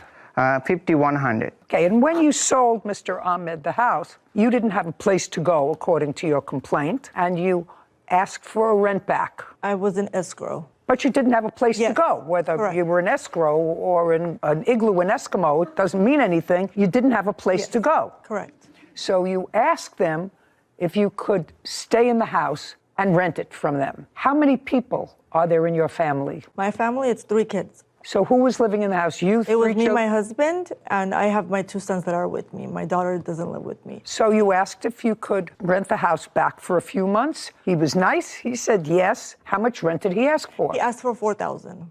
He asked for $4,000? Yes, for 3 bedrooms, he asked for $4,000. Your Honor, no. Just a second. He asked for $4,000 even though his mortgage was $5,100? $4,000. I paid whole total together with everything with security deposit, and I paid $12,000. No. That's not what I'm asking you, with security deposit. That's what we're here for your security deposit. Yeah. I'm asking you, how much did he originally ask you? $4,000 was the... Okay, well, that was pretty generous of him to ask for $4,000, considering his mortgage was $5,100, and he doesn't know you from a hole in the wall. So that makes him a very nice person to rent it back to you so that he's at a loss every month of $1,100. Do you understand? Yes, I do understand. Great. And what you're doing here is you want your deposit back. Yes, that's correct. $4,000. And Mr. Ahmed says that not only did he have to spend $4,000 to fix the damage you and your family caused to the house while you were living there for those few months, but he had to spend an additional $6,000. That's what he says. He had to spend an additional $6,000 because the place was destroyed, because you had a disagreement with him over the date that you were going to be receiving your deposit back. That's his claim. So there were a couple of things that were sort of questionable to me. I have not damaged, though. I have pictures of the house when I left. There was no damage. That's fine. You're going to show them to me. Okay. The one thing that I found strange, so now I have the facts straight. So you moved into the house in February? In the house? Yes. Yes. So you rented in February and March? Yes. 2 months. We moved out April 6th. Okay. Now, you told him you were moving out, and he came to the house to do an inspection. And that was before your move-out date. On what date did you meet together for him to go through the house? And let me refresh your recollection. You came to the house. He walked around with you, and at that time, he said these few things need repair, and there was not extensive damage anywhere. And when he got to the house, he rang the bell, and he opened the door, and you looked through the house. Yes. On what date was that? Do you remember? The day that I gave him my keys to the door. No, that's not the date you moved out. That's the date that he came there to do a walkthrough with you, your husband, and or children. I don't know who was there. And Your Honor, he made a lot of walkthroughs. No, I'm asking the last one that he made. The last one? Yes. The last one he did, I don't remember the exact date, but he had 4 or 5 walkthroughs. Do you remember the date? What was the date? March 23. And when you went to the house on March 23rd, and they had been living there February, all of February, and most of March. Was the house in pretty good shape on March 23rd? Was it in the same shape on March 23rd when you saw it on April 6th? Yes, because when I saw the damages of my house, I request her, what is this? I show her. No, just a second. What did you show her? About the floor damage, wall damage, and there is... Oh, well, show me on the pictures that you took on March 23rd. Okay. He probably damaged it himself from his construction that he did. Just a second. He did construction while I was living there. For the whole 2 months I was there, he did construction. Okay. You know what I find problematic in both your complaint and answer? I would like to pass my evidence. Just a second. Okay. I'm going to tell you what I find difficult in both your complaint and his answer. That when you left the house, you took the doorbell with you. When you left the house, you took the doorbell with you. Now, he bought the house. He's paid you for the house. You've got $710,000. On the day the house closed, there is no question in my mind that there was a doorbell. Okay. Do you understand? Yes. You have no right to take anything from that house once it's sold. You're a renter. Your Honor, I believe I do, because on the document it says the only thing that I'm supposed to leave for him is the washer and dryer and stove. Madam, that's something. Have you never bought property before, or are you just trying to be obtuse? I would never think I bought and sold dozens of homes. Never in one contract. In all, and I'm a lawyer, my husband's a lawyer, grandchildren are lawyer, my children are lawyers. Not in one contract does it ever talk about a doorbell. It is assumed that you leave the doorbell, that you leave the toilets, that... No, that was not a doorbell, it was a Ring camera. I don't care if it was a Ring camera, I don't care if it was an MGM camera or a universal picture camera. It's not yours. It's part of the property. You have no right to take it. Period. Put your hand down. Sometimes when it doesn't appear that you're losing, you're supposed to be quiet. Do you understand? You have no right to take certain things. Once the house is sold, nothing there belongs to you. Nothing. You're a renter. That was before the house was... Just a second. Are you telling me that when you stayed there after the house was sold, for the 2 months that you lived there, are you telling me you lived without a doorbell? Are you telling me that you lived without a doorbell?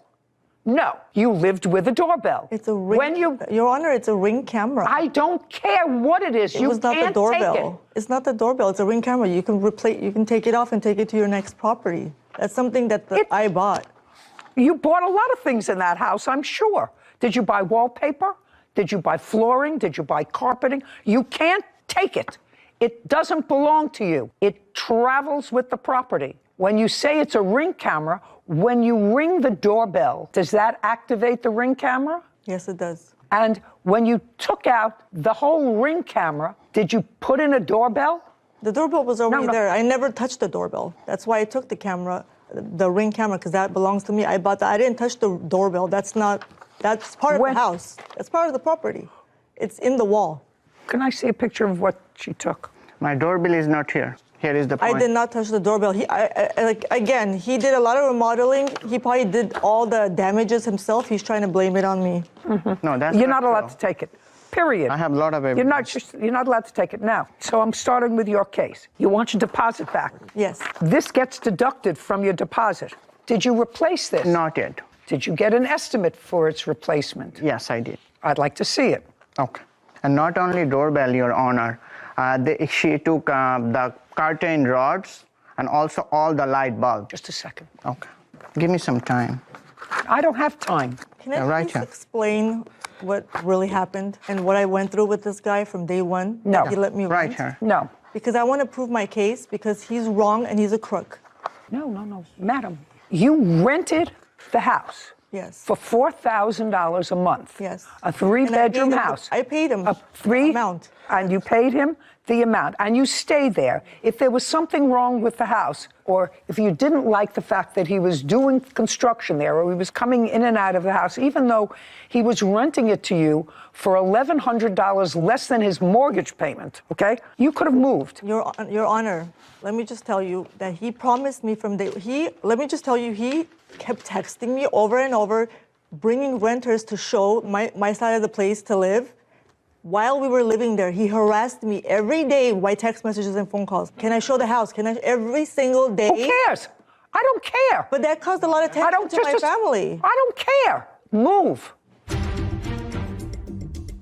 She intentionally damaged. Don't tell me what you intentionally did. Sure, this is the damage description. I didn't do that. I'm going to dismiss your case. Do you understand? 1, 2, 3. It will be my joy.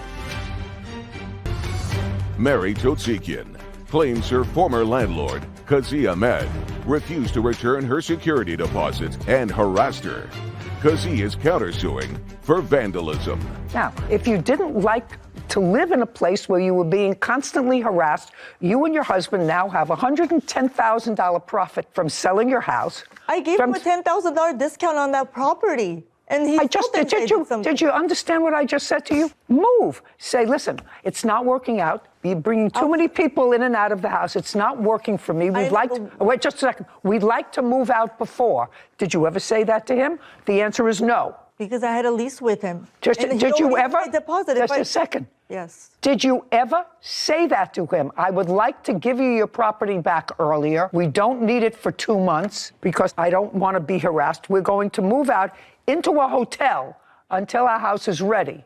But you stayed there. No, I told him that we can't keep having people come and knock on our door. Okay. I made it very Madam, you're not getting compensated for that. You're a big girl. You made a lot of money on this house.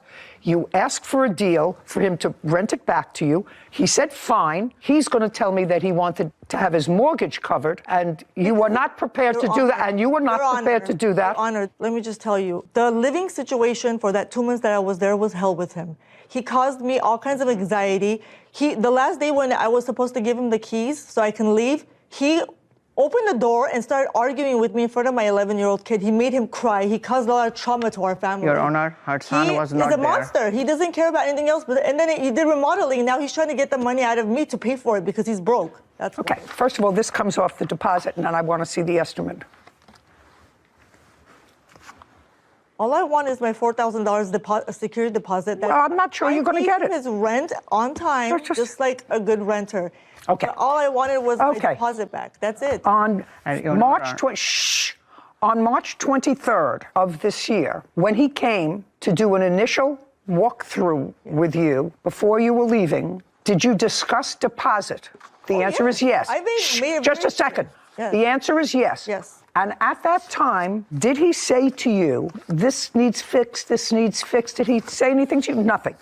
Did he tell you that he had, by law, 21 days to return your deposit? Yes. Okay, and what did you say to him? I said, that's fine, I will wait the 20 days, but he No, just a second. Yes. You said it was fine.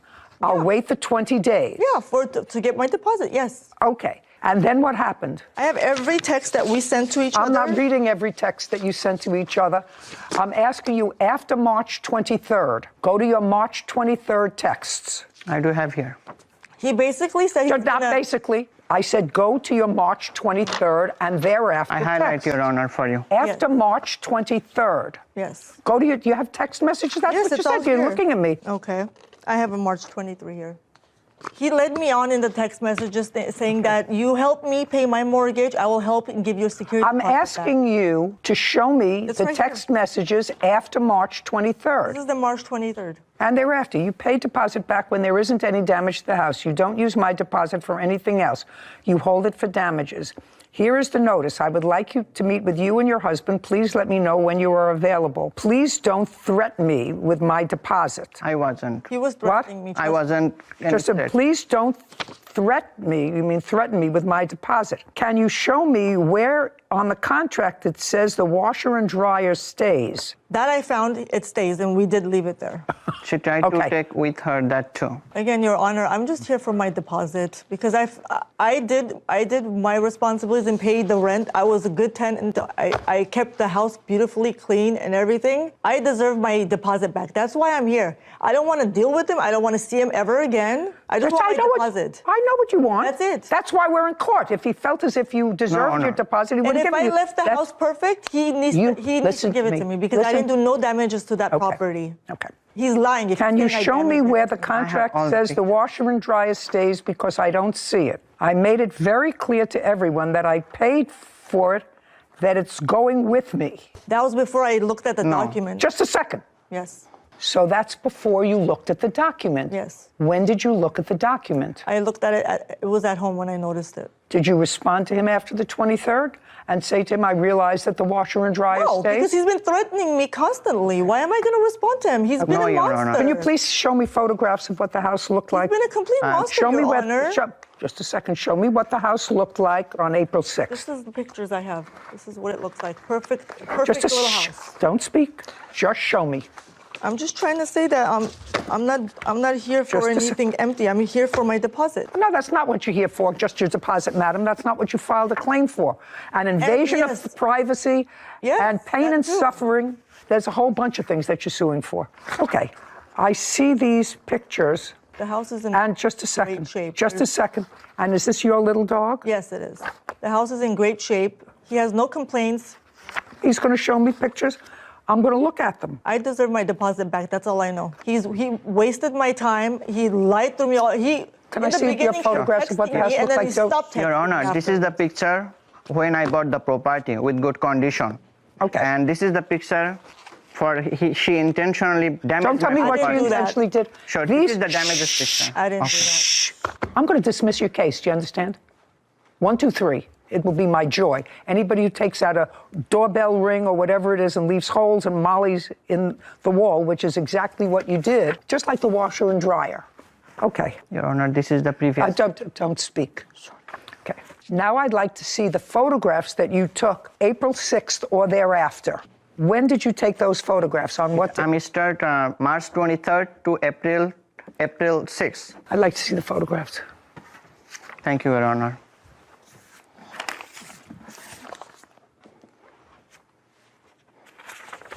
No, some of this damage, sir, that were in the door hinges, that's not damage that they did. That's not damage that I can ascribe to them. There are some holes in the walls. I know you're showing me this. That you have to deal with. I sold my property to him as is. I did have tenants there. I'll tell you right now. No, I want to know what rent the tenant was paying you. That's a number, not a story.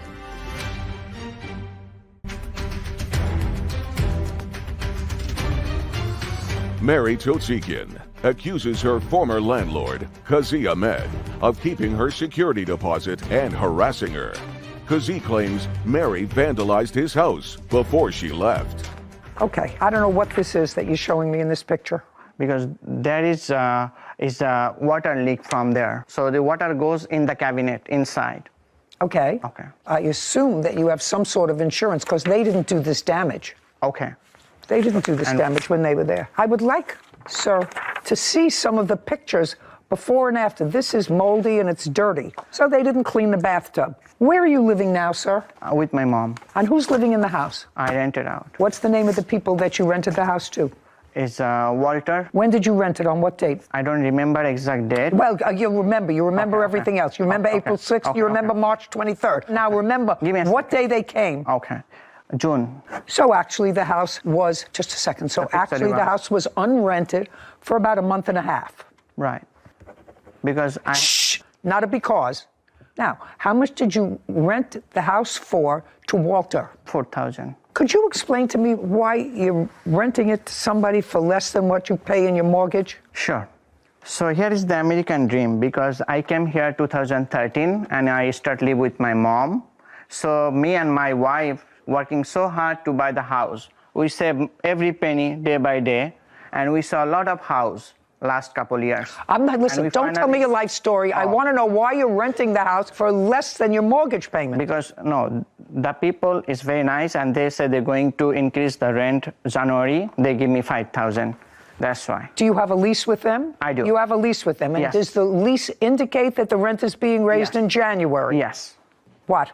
That whole thing that he said that his place was not rented for a month, that's a lie, because he was renting the place out while I was living there. So he had renters all in the backside. Just a second, you mean they were living with you? They were living in that back house. That house is split with a wall, so there's empty rooms in the back. So he was literally renting it out, boom, boom, like right away. Just a second. While I was there. Is what you're telling me that there are two sources of income from that house? Yes. Okay, that's interesting. Mr. Ahmed. Yes. Listen to me carefully. Sure. How many tenants do you have in that house?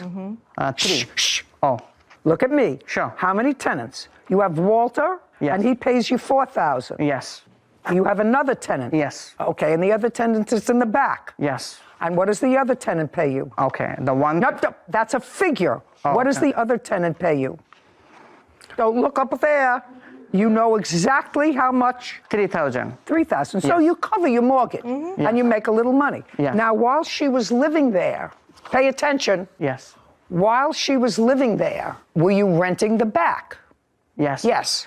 And how much were you getting? Okay. That's a number. Okay. Before you answer the question, think. How much were you getting from the people in the back? Same. Same what? Because that's not my... But just a second. What do you mean the same? The same as what?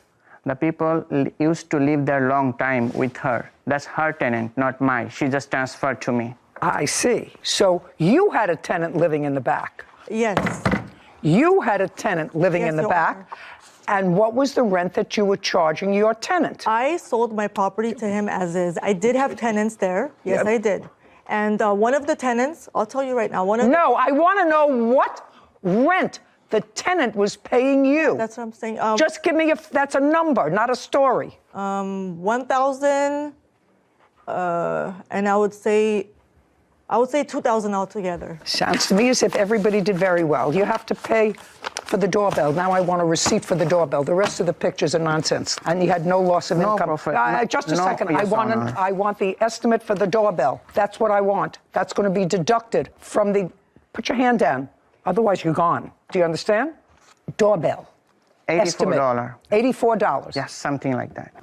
Do the math for me. I think it's $3,900, whatever. $4,000 less 84. $39.16. $39.16.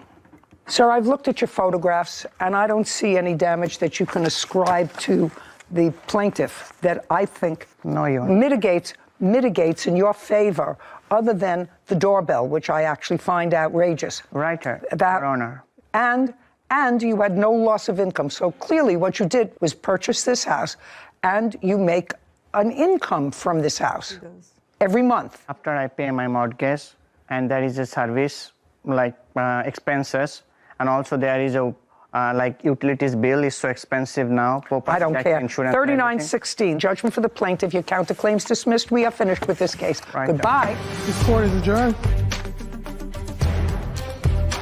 I deserve my security deposit back. I did very well with paying the rent, and I feel like this was fair. I'm not happy about it because I'm the buyer and I bought the house. There is a lot of damages after she moved out. He was pretty much texting and having renters come and knock on my door every day without even giving me a notice ahead of time. I was always giving to her 2-3 days notice to go in the property. It was not easy, but you know, we moved on to something better, so. Still living in the American dream.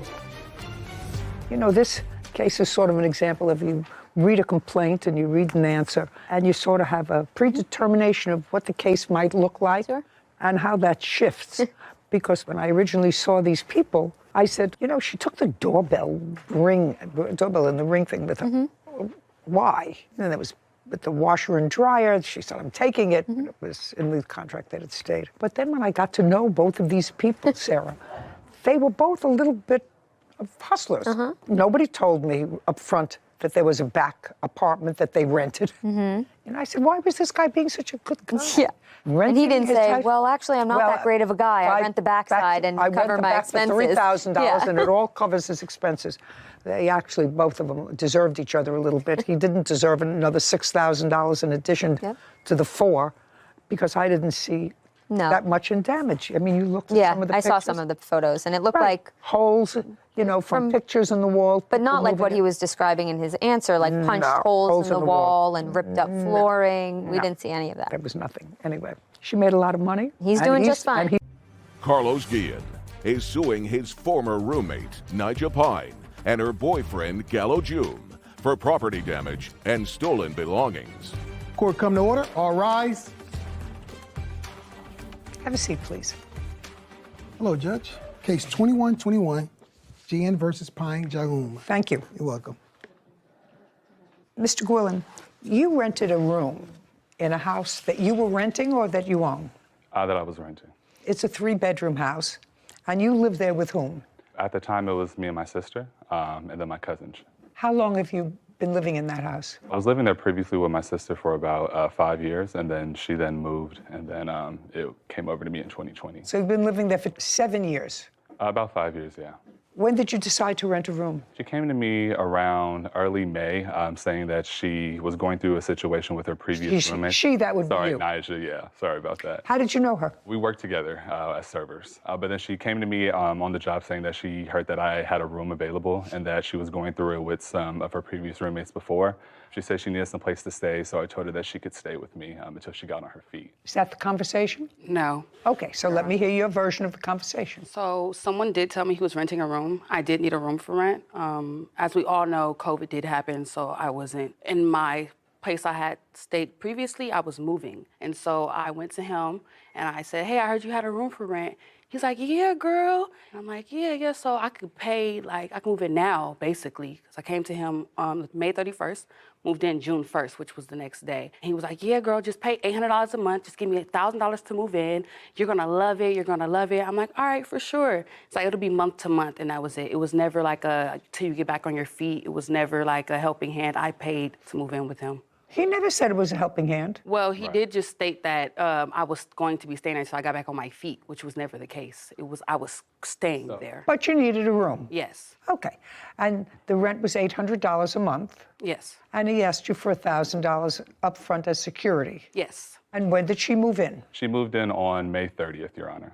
When did she pay you for June's rent? Immediately. So the day that she moved in is when she gave me the money. So she paid June's rent? Yeah, she did pay June's rent, yes. And what about July? She paid for July's rent as well, yeah. And what about August? She did pay for August rent, but she does owe me for utilities. She's about 2 months backed up on utilities. What about September? We weren't there for September because the altercation already occurred on August 27th and 28th. Okay, so she was there for 3 months and she paid you for 3 months. Yes, ma'am. Your complaint is that there was an altercation situation. And at some point during her tenancy, she brought in her boyfriend who's going to uncross his arms, Yes. who was living with her. Mm-hmm. And when was that? So she told me previously to her moving in that she did have a boyfriend and that he would be there from time to time. I allowed it. During his stay and while they were there, they were always arguing. It was like commotion, like every other night. He would punch holes in the wall. They would constantly get into like fights. So what happened to how this whole thing got about, one day I had came home and I actually have the messages here. Those are the messages you had on your phone? Yeah, between me and her man, yeah. Okay, may I see So those? he was May I see standing them, outside please? of the building. I came home around. Just a second. I have to read them first, sir. Yeah. I don't understand what this is. So I was pulling up to my house around 7 a.m. in the morning. He was outside sitting on the steps crying and smoking a blunt. He walked up to my car asking if we can have a conversation. I said, sure.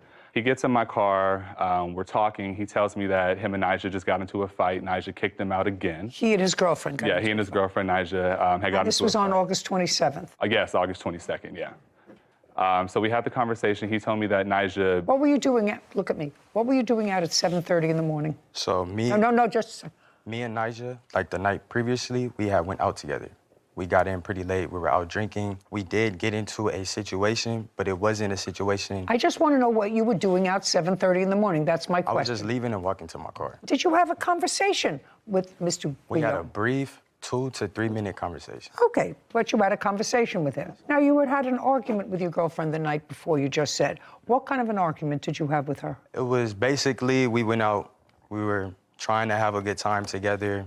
It didn't really kind of end up the night how I wanted it to go. She felt how she felt. It was never an argument of, yelling at her or like we were going at it. It was just like... Well, you had been out drinking. Yeah. And when you were out drinking the night before, did you have any altercation with your girlfriend while you were out? No. So you had the altercation with her in the house? Yes, in the apartment. Okay. Now, he works nights? What were you doing? Nights and days, yeah. I'm a server bartender, Your Honor. Okay. Now, he wasn't home when you were having these fights with this argument Not with a your girlfriend? fight, not even an argument, but no, ma'am, he wasn't He home. was not at home. And when he came home that morning, you were outside? I was walking to my car. He was outside on the steps crying. I wasn't Just a on the second. steps. Sorry. Wasn't on the steps. Just a Didn't second. even have a Sorry, You have to understand, I move slowly but methodically. Got you. Sorry, Your Honor. Okay. Now, do you work? Yes, I do. Where? Security. Security for whom? Allied. What time do you report to work on the 27th? On the 27th, I went to work late because of the situation that had happened previously that day with the cops, and we have the text messages of me texting my supervisor. What situation previously that day? He wasn't home. So what situation previously that day? What happened previously that day was that... Previously what day? Earlier during the day, he had... That was 7:30 in the morning. You hadn't seen him. Sorry, I'm having It wasn't the 27th. That wasn't the 27th when that happened. was We the had the 22nd. conversation on the 26th. Early coming back, it was 7 that day because we had got into it. I didn't see her at all after me and her had our little falling out. I'm walking to my car. We have the conversation. I go home. You went home for what? He said that I was living with her. I was never living with her. You were. You went home for what at 7:30 in the morning? What did you go home for? To sleep. To sleep. So what you're saying is it wasn't on the 27th, it was the 26th. This altercation that happened with me on the steps, it either was the 26th or the 25th, but this happened way prior before the day on the 27th. The 27th is the day where the first police incident happened, where there was the actual dispute over him and her. He said that she didn't pay the first month's rent, which we have in the police report. Okay, I've already determined all the rent was paid. Right, but he has the dates wrong because the 27th is not the day that we got into the altercation. What was the date? It was the 22nd. It was the 22nd. 22nd of August, 2022.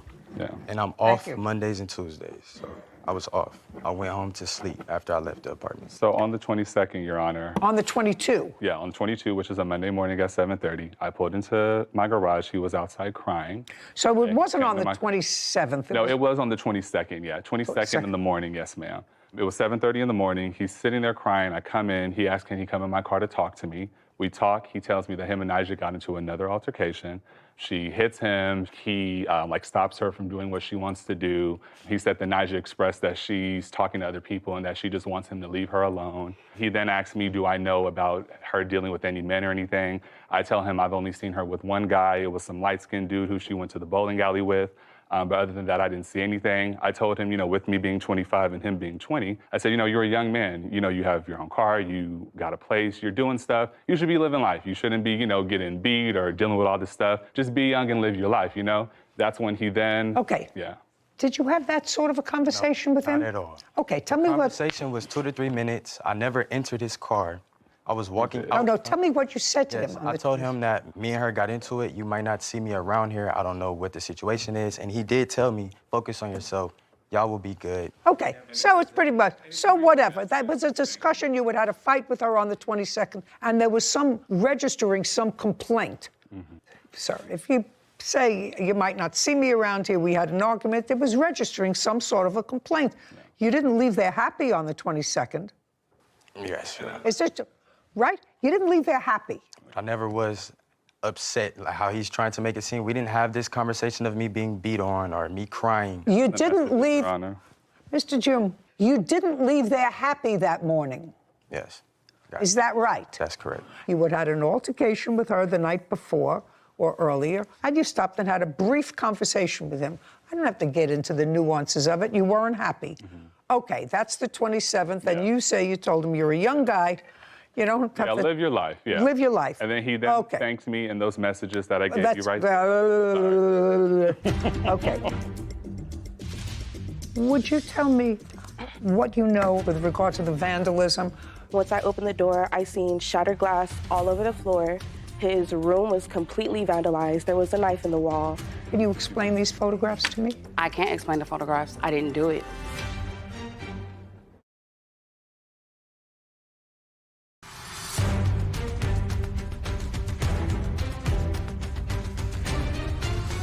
Carlos Guillen claims his former roommate, Nija Pine, and her boyfriend, Gallo June, vandalized his property. Nija is countersuing for a false arrest, tire damage, and cyberbullying. Now, 22nd moves into the 23rd, 24th. Anything happened the 23rd, 24th, 25th? On the 26th, I had got a phone call from one of my friends saying that Nija, at the place that we were working at, was going around telling people that I was trying to sleep with her boyfriend, saying that I'm trying to make him gay and that I go for straight men. Just a second. All this stuff. Just a second. That's all hearsay, by the way, unless you have a witness to that. Yes. And I assume that you could have a witness to that if you like. Did you, Ms. Pine, have any conversation at work with any of your colleagues about discussions that the plaintiff may have had with your boyfriend? Yes. Okay. Your Honor. Do you remember who? It's actually another coworker. Coworker. A mutual friend between us. Okay. And without going into the text of the conversation, were you registering complaints about Mr. Guillen? Yes. Okay. Your Honor. That's all. That's all that's So relevant. with that being said, that following morning on the 27th, I then walked up to her room around 8 o'clock because, she's living in my house. I'm helping her out. She's talking about me at my place of business. So I went up there to go ask her, what's going on, what's happening. The moment I go up there, she's like, you're this and this and this. We start arguing at this point. Like, we're both yelling at each other. It's getting heated. She then tells me that she's going to have some dudes come and beat me up since I want to argue with a girl and all this stuff. Men then come to my home. 6 dudes come to my house. How much later after the conversation? This is probably literally 10 minutes after the conversation. This was very fast. She had these men come to my house. I saw one of the dudes outside.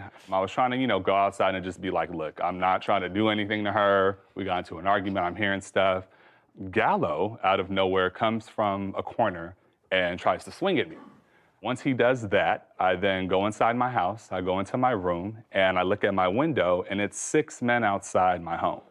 She then lets these men inside the house. They're banging on my door, talk about bring your outside and all this stuff. Oh, you want to fight women, da-da-da-da. All this mess, banging on my door and stuff. Was anyone else in the house other than the two of them? It was my cousin with me at the time. That's not your cousin? No, this is my witness, Imani. It was my cousin at the time. A witness to what? A witness to the next day, Your Honor. But back with this day, my cousin was with me. He wanted to go out and fight and do it. I said, no, we're going to sit here and wait. The police end up getting called from the neighbors because it's 6 men outside banging and cussing and making a scene. The police then get there. There was an officer who, I don't know if she already knew previously or who she was cool with, but the officer said that because I'm a 6'8" man and she is a woman, she feels intimidated by me and all this stuff. So he told me that the men who were there is allowed to stay there because she is a tenant there and that's her place, so they're considered her guests. Once that was said, Your Honor, I immediately got everything that I could, and I booked a hotel at the Westin. I stayed there at the Westin for 9 days. That day, she was going around on social media saying that I was scary and that I ran in my room and that I called the cops, just basically talking smack about me on the gram. Hold on, Your Honor, I'm trying to find it. If I may interject, if I may. Not yet. All right. I'm sorry, Your Honor, but she went on social media. It's Okay, like, just a second. So was what you're telling me you don't have that? It unless might it's be in that file, yeah, sorry. But it's like a message of her saying like, oh, y'all won't believe who caught the police and ran in the room crying and like just talking smack, Your Honor. Okay, here it goes. Yeah, that's what she posted. Once she posted that, and people start hitting me up. I see it. Yeah. Once she started posting that, people started hitting me up. They're like, what's going on, and this and this. So I then went on Instagram and I had made a comment. I called her for short, stands for because she was going around saying that I was dirty. She went around telling me that I was dirty, so I just let it be known on social media that the only thing dirty was her.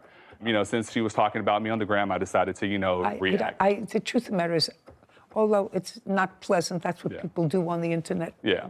And I was just matching energy, you know? Yeah. Got it. Let's get to your lawsuit, sir. So far, she's lived there 3 months and she's paid 3 months' rent. Mm-hmm. Okay.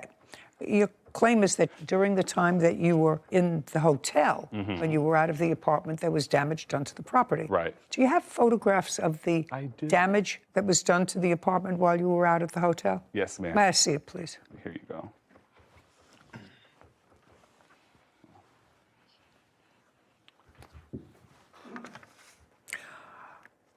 Where did you go when you finally left the plaintiff's house? After I got my U-Haul, he dropped me off to my uncle's house. And I On what date? So I went there the night of the 27th, August 27th, 2022, and I came back the next day on the 28th to get my things. Okay, so he left on the 27th, you left on the 27th after he did? Yes, ma'am. Did you leave as well with your girlfriend? Correct. Where did you go? I went to my grandfather's house where I was staying And how long have you been staying with your grandfather? all my life Where do you live now? with my grandfather. And where do you live? With my uncle. When you finally got back into your house, Mr. Gwillian, this is the way you found it. Yes. On what date did you come back? Did you find it this condition? That was August 28th, Your Honor. August 28th? Yes, ma'am. Okay. I had woke up to a whole bunch of phone calls from my witness, Imani, and a family member saying that they were there, they saw the place. You want to stand up? Yeah. Would you tell me what you know about what happened on the 27th/28th of August with regard to the vandalism?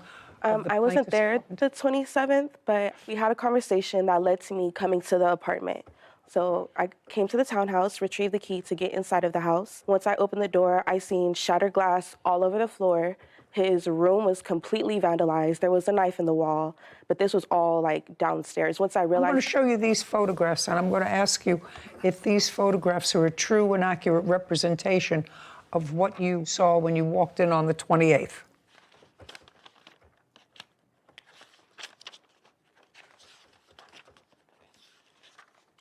Yeah. Yes. May I have them back, please, Kevin? Have you been to Mr. Gwillian's house before? Yes. Was it always in good order? Yes. He's a clean freak. You moved out on the 28th for how long? I moved out on the 28th. I didn't come back after that, yes. Permanently? Yes, Your Honor. Have you seen these photographs? Yes, I did, actually. His family member sent them to me. Okay. Can you explain these photographs to me? I can't explain the photographs. I didn't do it. Okay, fine. I wasn't there, actually, and I have proof I wasn't. That's a lie, Your Honor. Just a second. Yeah, okay. Just a second. It's crazy. She may not have personally done it. The question is, he certainly didn't do damage to his own property. Oh. There is no... Well, if you have proof that he did I have damage proof, to Your his Honor. own property, then I'd certainly like to see it. I do have proof I was not there, and... I don't care whether you were not there or not. Okay. He can't show me he wasn't there, and your brother is not here, and he can't show me he wasn't there. So I have to decide if it was a stranger, the plaintiff, or this side, maybe not you, but someone acting on your behalf.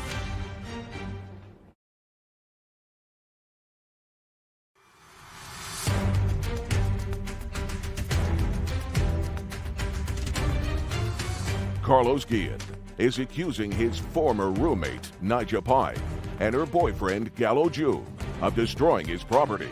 Nigel claims Carlos had her falsely arrested and damaged her tires. Right now I have damage. What I would like to say... No, I don't want you to say anything. I want you to tell me what proof you had that he damaged his property. I would like to restate. I have proof that he did not care about the apartment, that when I moved in, it was in horrible condition, actually, and he's not a clean freak, and I wasn't there to vandalize the apartment at all. Oh, just a second. I just asked you a question. Can't you give me an answer? It's a simple answer. You said to me, I have proof that he vandalized his property. Is that what you said? Well, I have, Your Honor, if I may. Just a second, I want to make sure that that's what you said. I have proof that he vandalized his property. His property was vandalized when I moved in, is what I'm saying. Oh, no, madam. And I did... Oh, just a second. She says, I have proof, Your Honor, he damaged his own property. Okay, so all I want you to do is show me proof that he damaged his own property. Okay, so I do not have video proof of him doing it, but based on my countersuit and the fact that I was falsely arrested and the harassment, the lies, even the online post that I haven't been able to show you yet, that he is framing me and that he did vandalize his own apartment and he didn't care about it. Just a second. I'm willing to look at proof of any proof that you have that he vandalized his own apartment. So around the time... Not so around, just show me. Oh, okay, sure. So what I have in my hand here, Your Honor, if I may, is this proof that before I moved in, the apartment was not well taken care of. And like I said, I don't have proof that he went in and did it himself, but I do have proof that the apartment was never cared about to begin with. And after he actually moved all his things out, which he claimed and stated on social media, he took all his valuables. You can take these back. This is not what I'm talking about, madam. That's a dirty bathroom that you showed me. This is vandalism. I didn't do There is no question in my mind that this is vandalism. This isn't dirty house. It's disgusting. Somebody took powder and liquid. This isn't just sloppy and messy. This is clearly vandalism. So is that all the proof that you have? You said, I have proof that he vandalized his own property. I'm waiting to see that proof because otherwise there are certain things that ring true. Well, do you have as far any? as that goes, I would like to recant that because I don't have proof that he did it, but I do have proof that I'm being framed. Yes. You have to understand, Ms. Pine, there are two things. Either he vandalized his own property, which I find is unreasonable because he would have to live with all this filth that's in his bed. Well, I'm speaking. I'm speaking. I would have to find that he took a knife to his own sofa and destroyed the cushions to his own sofa. And quite frankly, I don't know this gentleman well, but he does not appear to be psychotic. Now, I don't say that he may not be a truth teller all the time, but he doesn't appear to be psychotic.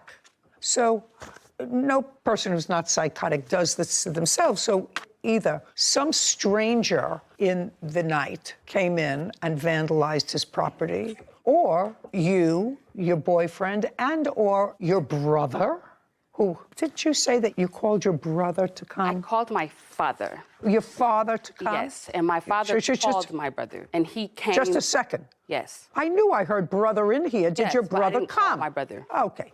Called at least brother. I don't know if father came too.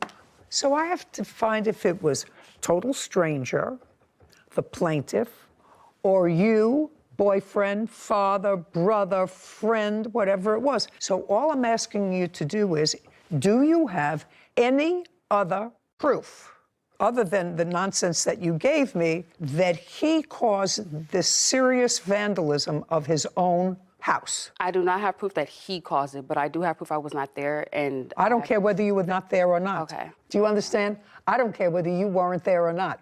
He can't show me he wasn't there, and your brother is not here, and he can't show me he wasn't there, and your father is not here, and he can't show me that he wasn't there. Do you understand? So I have to decide if it was a stranger, the plaintiff, or this side, maybe not you, but someone acting on your behalf. To be continued.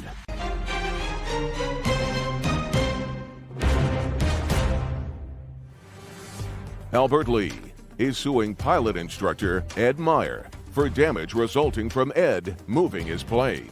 Court come to order. All rise. Have a seat, please. Case 2145, Lee versus Meyer. Thank you. You're welcome. Mr. Lee, you are an amateur pilot? Yes, yes. And you owned your own plane? I bought it to train in, yes. When did you purchase the plane? In, I believe, April of 2021. Did you buy it new or used? I bought it used. What kind of plane is it? It's a Cirrus SR-22, 2010 type Golf. What did you pay for it? I paid $420,000 for it, I believe. Is there a mortgage on the... Yes, there is. How much? It's $2,204 per month. You paid $425,000 for the plane. Yeah, I put a down payment on it. The outstanding balance is $347,000. The payment per month is $2,022. I don't need the payment per month. I just wanted to know what you paid for it and how much you put into the plane. Yes. The defendant is a pilot, licensed pilot, and he was giving you some training on the plane. Certified flight instructor, yes. It is your claim that at some point, you'll tell me when, that the defendant was operating the plane by himself. You weren't there, and he was moving it from one part of the FBO to another part, and he hit a cone and caused substantial damage to the propeller and the engine. And while you had your insurance did cover some of it, according to you, it did not cover all of the expenses, and you want Mr. Meyer to be responsible for that. So it's a simple question. Mr. Meyer, do you remember the date that you were operating the plane when Mr. Lee was not there? Yes. What date? It was in April sometime. April of 2022? Correct. Do you remember the date, Mr. Lee? Yes. What date? It's April 22nd. Would that sound right? Yes. Okay. And from what I read in the papers, Mr. Meyer had, in fact, taken you out, but then the weather got bad. You decided that you would make your way home and that he would get the plane home when the weather was better. Correct. And that was on or about April 22nd. I flew home on a commercial flight the day before on April 21st. And you stayed with the plane? Yes. Now, would you agree, Mr. Meyer, that if, in fact, you hit an object with the plane, it would be your responsibility? Yes. Because it would mean that there was some sort of negligence involved. Right. And then there would be the issue of damages. Mr. Lee, you were not present when this incident happened. I was not. Not present. I was not present. I was able... No, you were not present. I was not present. That's the answer. Was this witness present? He was not present, but he was the one responsible for procuring the evidence on what happened and how the propeller was damaged. Who does he work for? He has his own flight school, and he also manages my airplane in terms of the maintenance and the upkeep. Okay. Could you step up, please?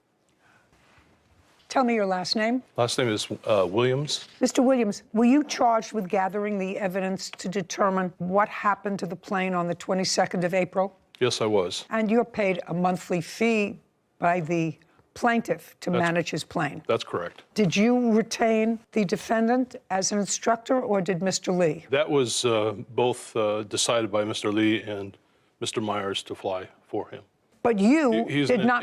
independent contractor at that. You did not have anything to do with, as the manager of the plane, you didn't have anything to do with selecting Mr. Meyer. I did select Mr. Meyer to fly with Albert. You did? Yes. Okay.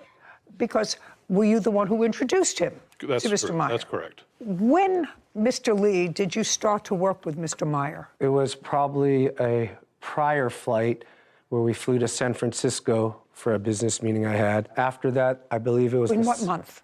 Roughly about the same month. In April? Yeah, in so April. So you didn't maybe. know him for a long time? No, not very long. I'm going to get back to you in a minute, Mr. Williams. Prior to the defendant, had anybody else been an instructor for you? Yes.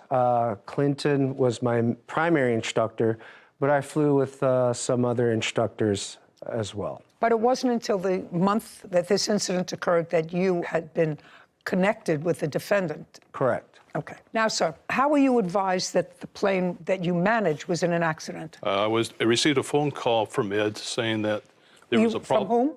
From Mr. Myers, that there was a problem with the aircraft after he taxied and did the run-up and returned the aircraft back to Signature in Las Vegas. We notified and contacted a Did you ask, what you would usually ask is what happened? Yeah, what happened? Just a second, and what did he say to you? He said that he was having instrument problems with the aircraft and he wasn't able to take off, so he returned the aircraft. At that point in time, I contacted a service center. I had 2 technicians go out and look at the aircraft, see what was wrong. At the time, the technicians found that they... Don't tell me what they found. Okay. You can't tell me what they found. It's hearsay. They send me pictures of the damage of the propeller. May I see the photographs?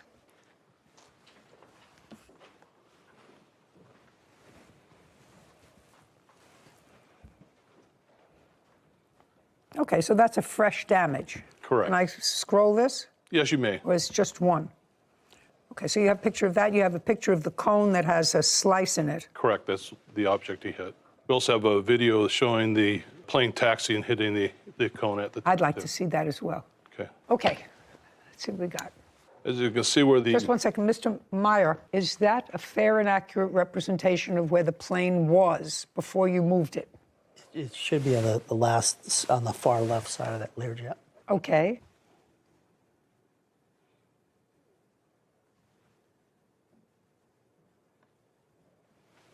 Oh.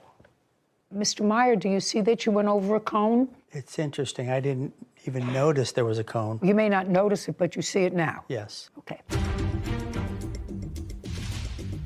Your hitting of the cone caused damage to that plane. I mean, you're not talking about flying a 747. You're talking about a little single-prop plane. Yeah, they're like those planes you put together, we used to put together with rubber bands. I wouldn't put my behind in one of those planes for all the money in the world.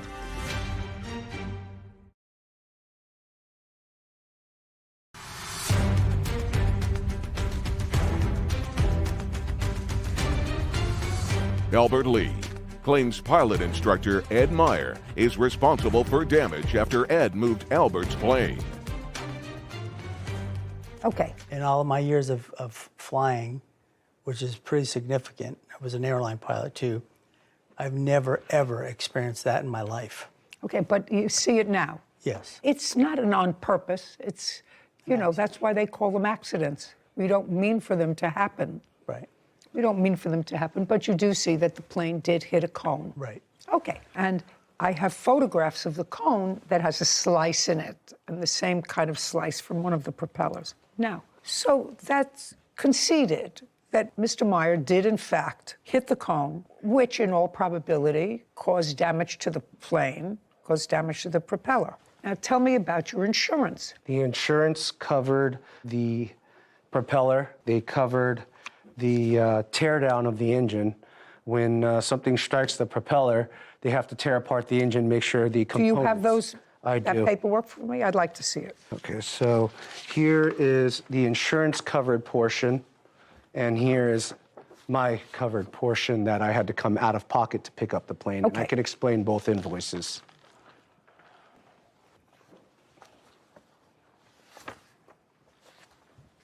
And if you flip to the last page, that'll have the total. Insurance covered about 60-something thousand for the propeller and the engine teardown. Okay, so the damaged propeller, Mr. Williams, causes you to have to take apart the engine, fix the engine if there was damage to the engine. Am I correct? That's correct. The FAA requires anytime you strike an object with a propeller, the engine has to be inspected in the component parts. So they... Component parts of the engine? Yeah, with the damage, potential damage of the engine.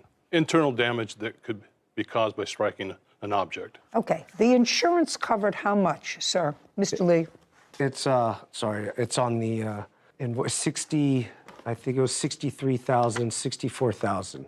It's on the last page. The last page shows a deposit of $63,000. Yes, that's it. The deposit was 40, balance due was 23. Did the insurance company pay the entire 63? This entire $63,000. This is what was submitted to them. Yes. Okay, now I'd like you to take a look at this, Mr. Meyer. No, I'm going to actually ask Mr. Williams to take a look at this document. These are the items, Mr. Williams, that Mr. Lee says were uncovered. I would like you to go through all those items and tell me which of those items relate to the engine and which do not. Okay, is this the total? Carefully, because I'm going to potentially ask you about each individual thing, because there looks to me like some things that bear no relation to an engine. Okay, so most of the items that you see that are airworthiness on the airframe are the items that need to be inspected or replaced from the teardown. So your item 1, item 2, 3, 4, item 5, 6, 7, 8, these are all items that the repair shop goes through the engine and assesses whether it needs. Well, tell me how the brakes would be impacted.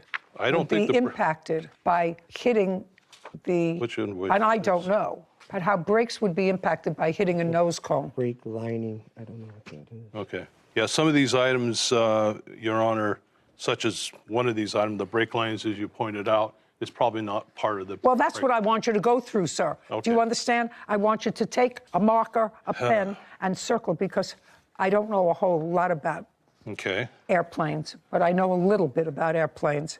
I know what's routine maintenance and what has to be taken care of, because a plane either falls on its nose or falls on its tail, both of which I've experienced. Well, this is a small invoice. This is not your, this is a 12. Mr. Williams, don't ask him. I didn't ask you to have a conference with him. Okay. I asked you to look at that. You're the management company. I want you to strike those items that are not related to this accident and go through them very carefully, because. Can I make a comment? Okay. Nope. To you directly. Nope. Okay. Can I ask you something? Can you ask me something? Yeah. Well, he should tell you those cones are made of plastic. I don't care. They're heavy cones. You hit the cone, and the plane flew perfectly fine before you hit the cone. It didn't run after you hit the cone. You don't have to be a genius to figure out the cone caused, your hitting of the cone caused damage to that plane. I mean, you're not talking about flying a 747. You're talking about a little this is a single prop plane. Right. Yeah. They're like those planes you used to put together with rubber bands. I wouldn't put my behind in one of those planes for all the money in the world.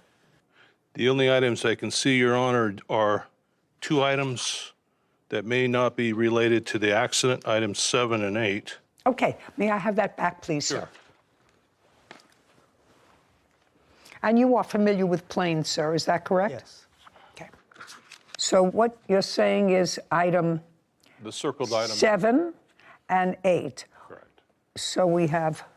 There's a couple of invoices. We have right and left main gear, which is 143 plus 270 plus 66.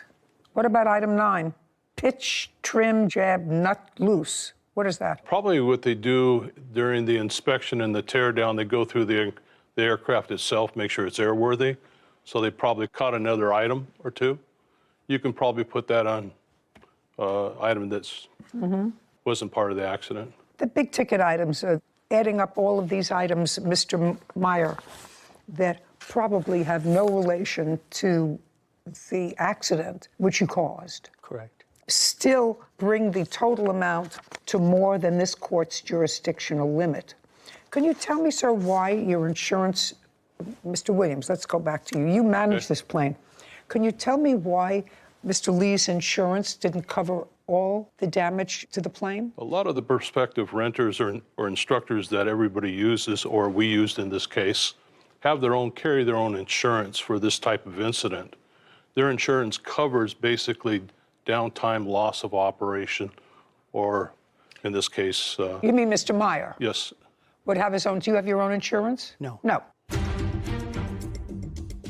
Don't you do a check to find out if they have their own insurance before you recommend someone? He had insurance, but it was lapsed. If you have insurance that's lapsed, then you have no insurance. Yeah, that's correct. So you're lucky that he's not suing you.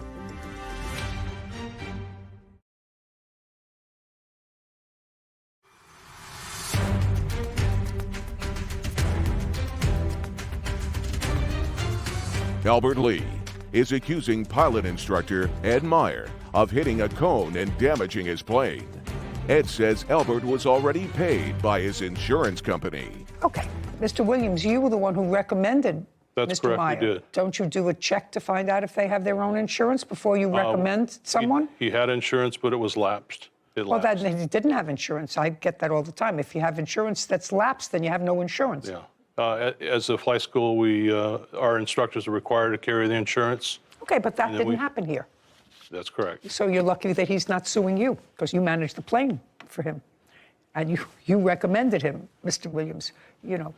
When you have a management company that manages your plane, they're supposed to make certain that if you have a certain kind of plane, that you have pilots certified to fly those kinds of planes. And if they give me a list of pilots and those pilots aren't certified to fly the kind of plane that I might have, then it's the fault of the management company.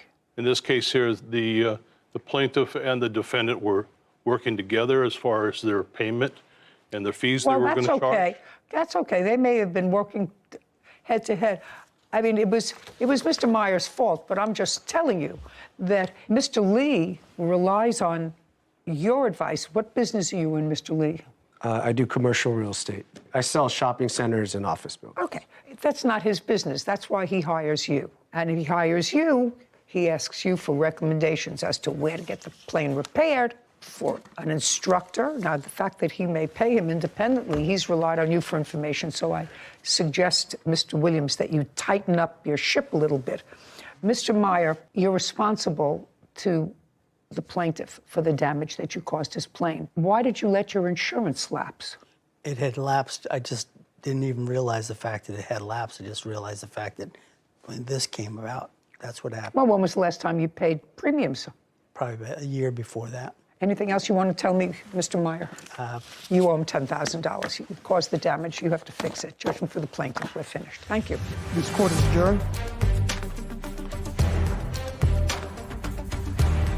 I understand her point, the fact that what she saw. I thought she's very fair. These cones are made out of plastic. It's hard to believe. It sounds like a gunshot when he hit the cone and triggered several warnings. And for him to say he had no idea, it's a little bit hard to believe. They don't have much weight to them. With the loud bang after you hit it, it's quite obvious that you should have stopped and shut down and inspect the damage. There normally is never a cone at the 12 o'clock position. They're at the left side and the right side. They place cones all the way around the aircraft, and it's part of your responsibility as a pilot in command to do a walk around pre-flight, make sure there's no object in front of your aircraft. When I taxied out halfway down, that's when I recognized there was an ICAS message that came on. I finally got it back, and no more student pilots, so won't let any CFIs fly for a while. You know what I thought about in this case, Sarah? That lay people have to look at something, lay people, and while I'm a judge and have certain expertise, I have no expertise in reading slips that show what's been done on a car or an airplane or a train or a boat. But we have common sense. But we have common sense. And your brakes are not part of an engine. You know, you have an engine job, and then you have a brake job, and you have a I saw where you were going. different kind. And, you know, if you have an accident that impacts on the right driver's door, if you put in a new wheel casing in the left rear door, well, that has nothing to do with an accident. Probably just an oversight. He did state that those two items were not part of, you know. He did. He did at the end, but it just feels a little uneasy when they try and slip those things in there that just common sense doesn't ring true, that it comes from the Yeah, you know, front, back, you know, the head of a horse, the tail of a horse, it doesn't fit in. And there's really no difference between not having insurance when you're driving a car and not having insurance as a flight instructor. Yeah, that's pretty serious. I would think there would be a more rigorous check on that before you get behind an aircraft, the wheel of an aircraft. Absolutely. You would think that there would be. Yeah. There's a flaw in the system someplace. Okay, I'm glad nobody was hurt. Yeah. Want justice? Go to judyjustice.tv.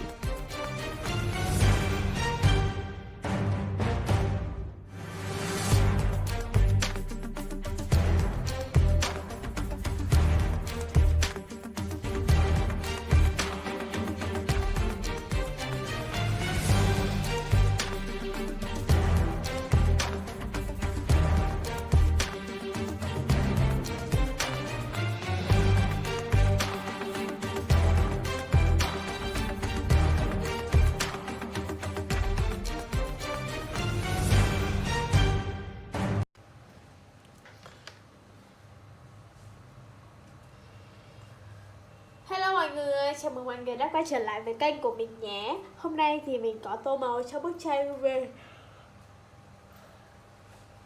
một bông hoa nha. Theo mình nhớ là đây là hoa dã hương thì phải. Loài hoa này thì sẽ thường có màu tím nhé các bạn. Bây giờ thì mình sẽ bắt tay vào và tô màu cho đóa hoa này nha. Đầu tiên là mình sẽ dùng màu vàng để tô cho cái phần nhụy trước. Sau lưng ăn màu vàng này.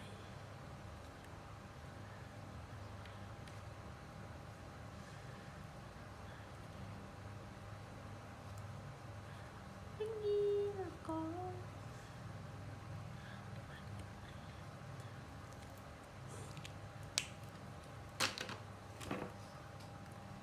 ai mất em rồi. Mình sẽ sử dụng màu xanh để tô cho phần lá nha.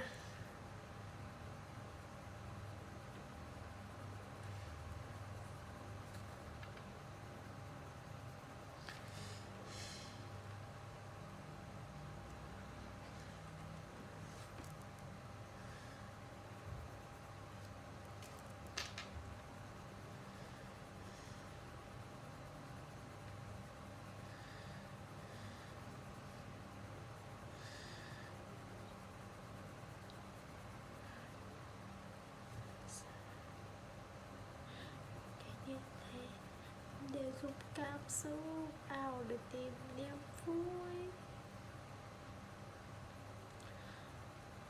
Ta vội vàng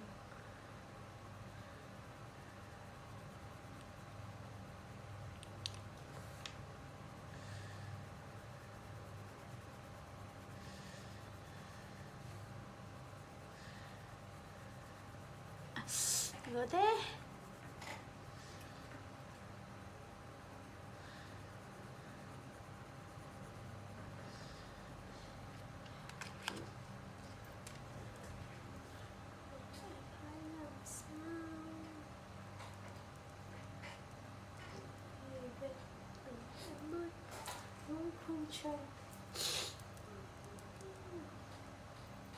Đây vẫn chờ đợi em.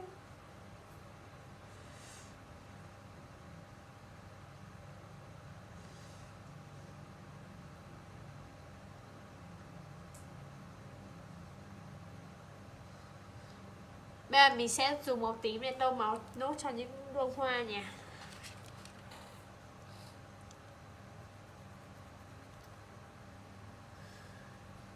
Mình sẽ tô cẩn thận để không bị chớm vào nhụy nha.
Không biết đâu what I do.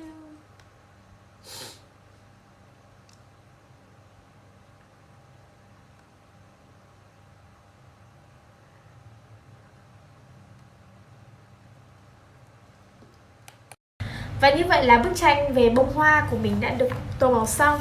Đây chính là thành quả mà mình đã tô được. Cảm ơn mọi người đã cùng mình theo dõi. Video của mình đây là kết thúc. Tạm biệt và hẹn gặp lại nhé.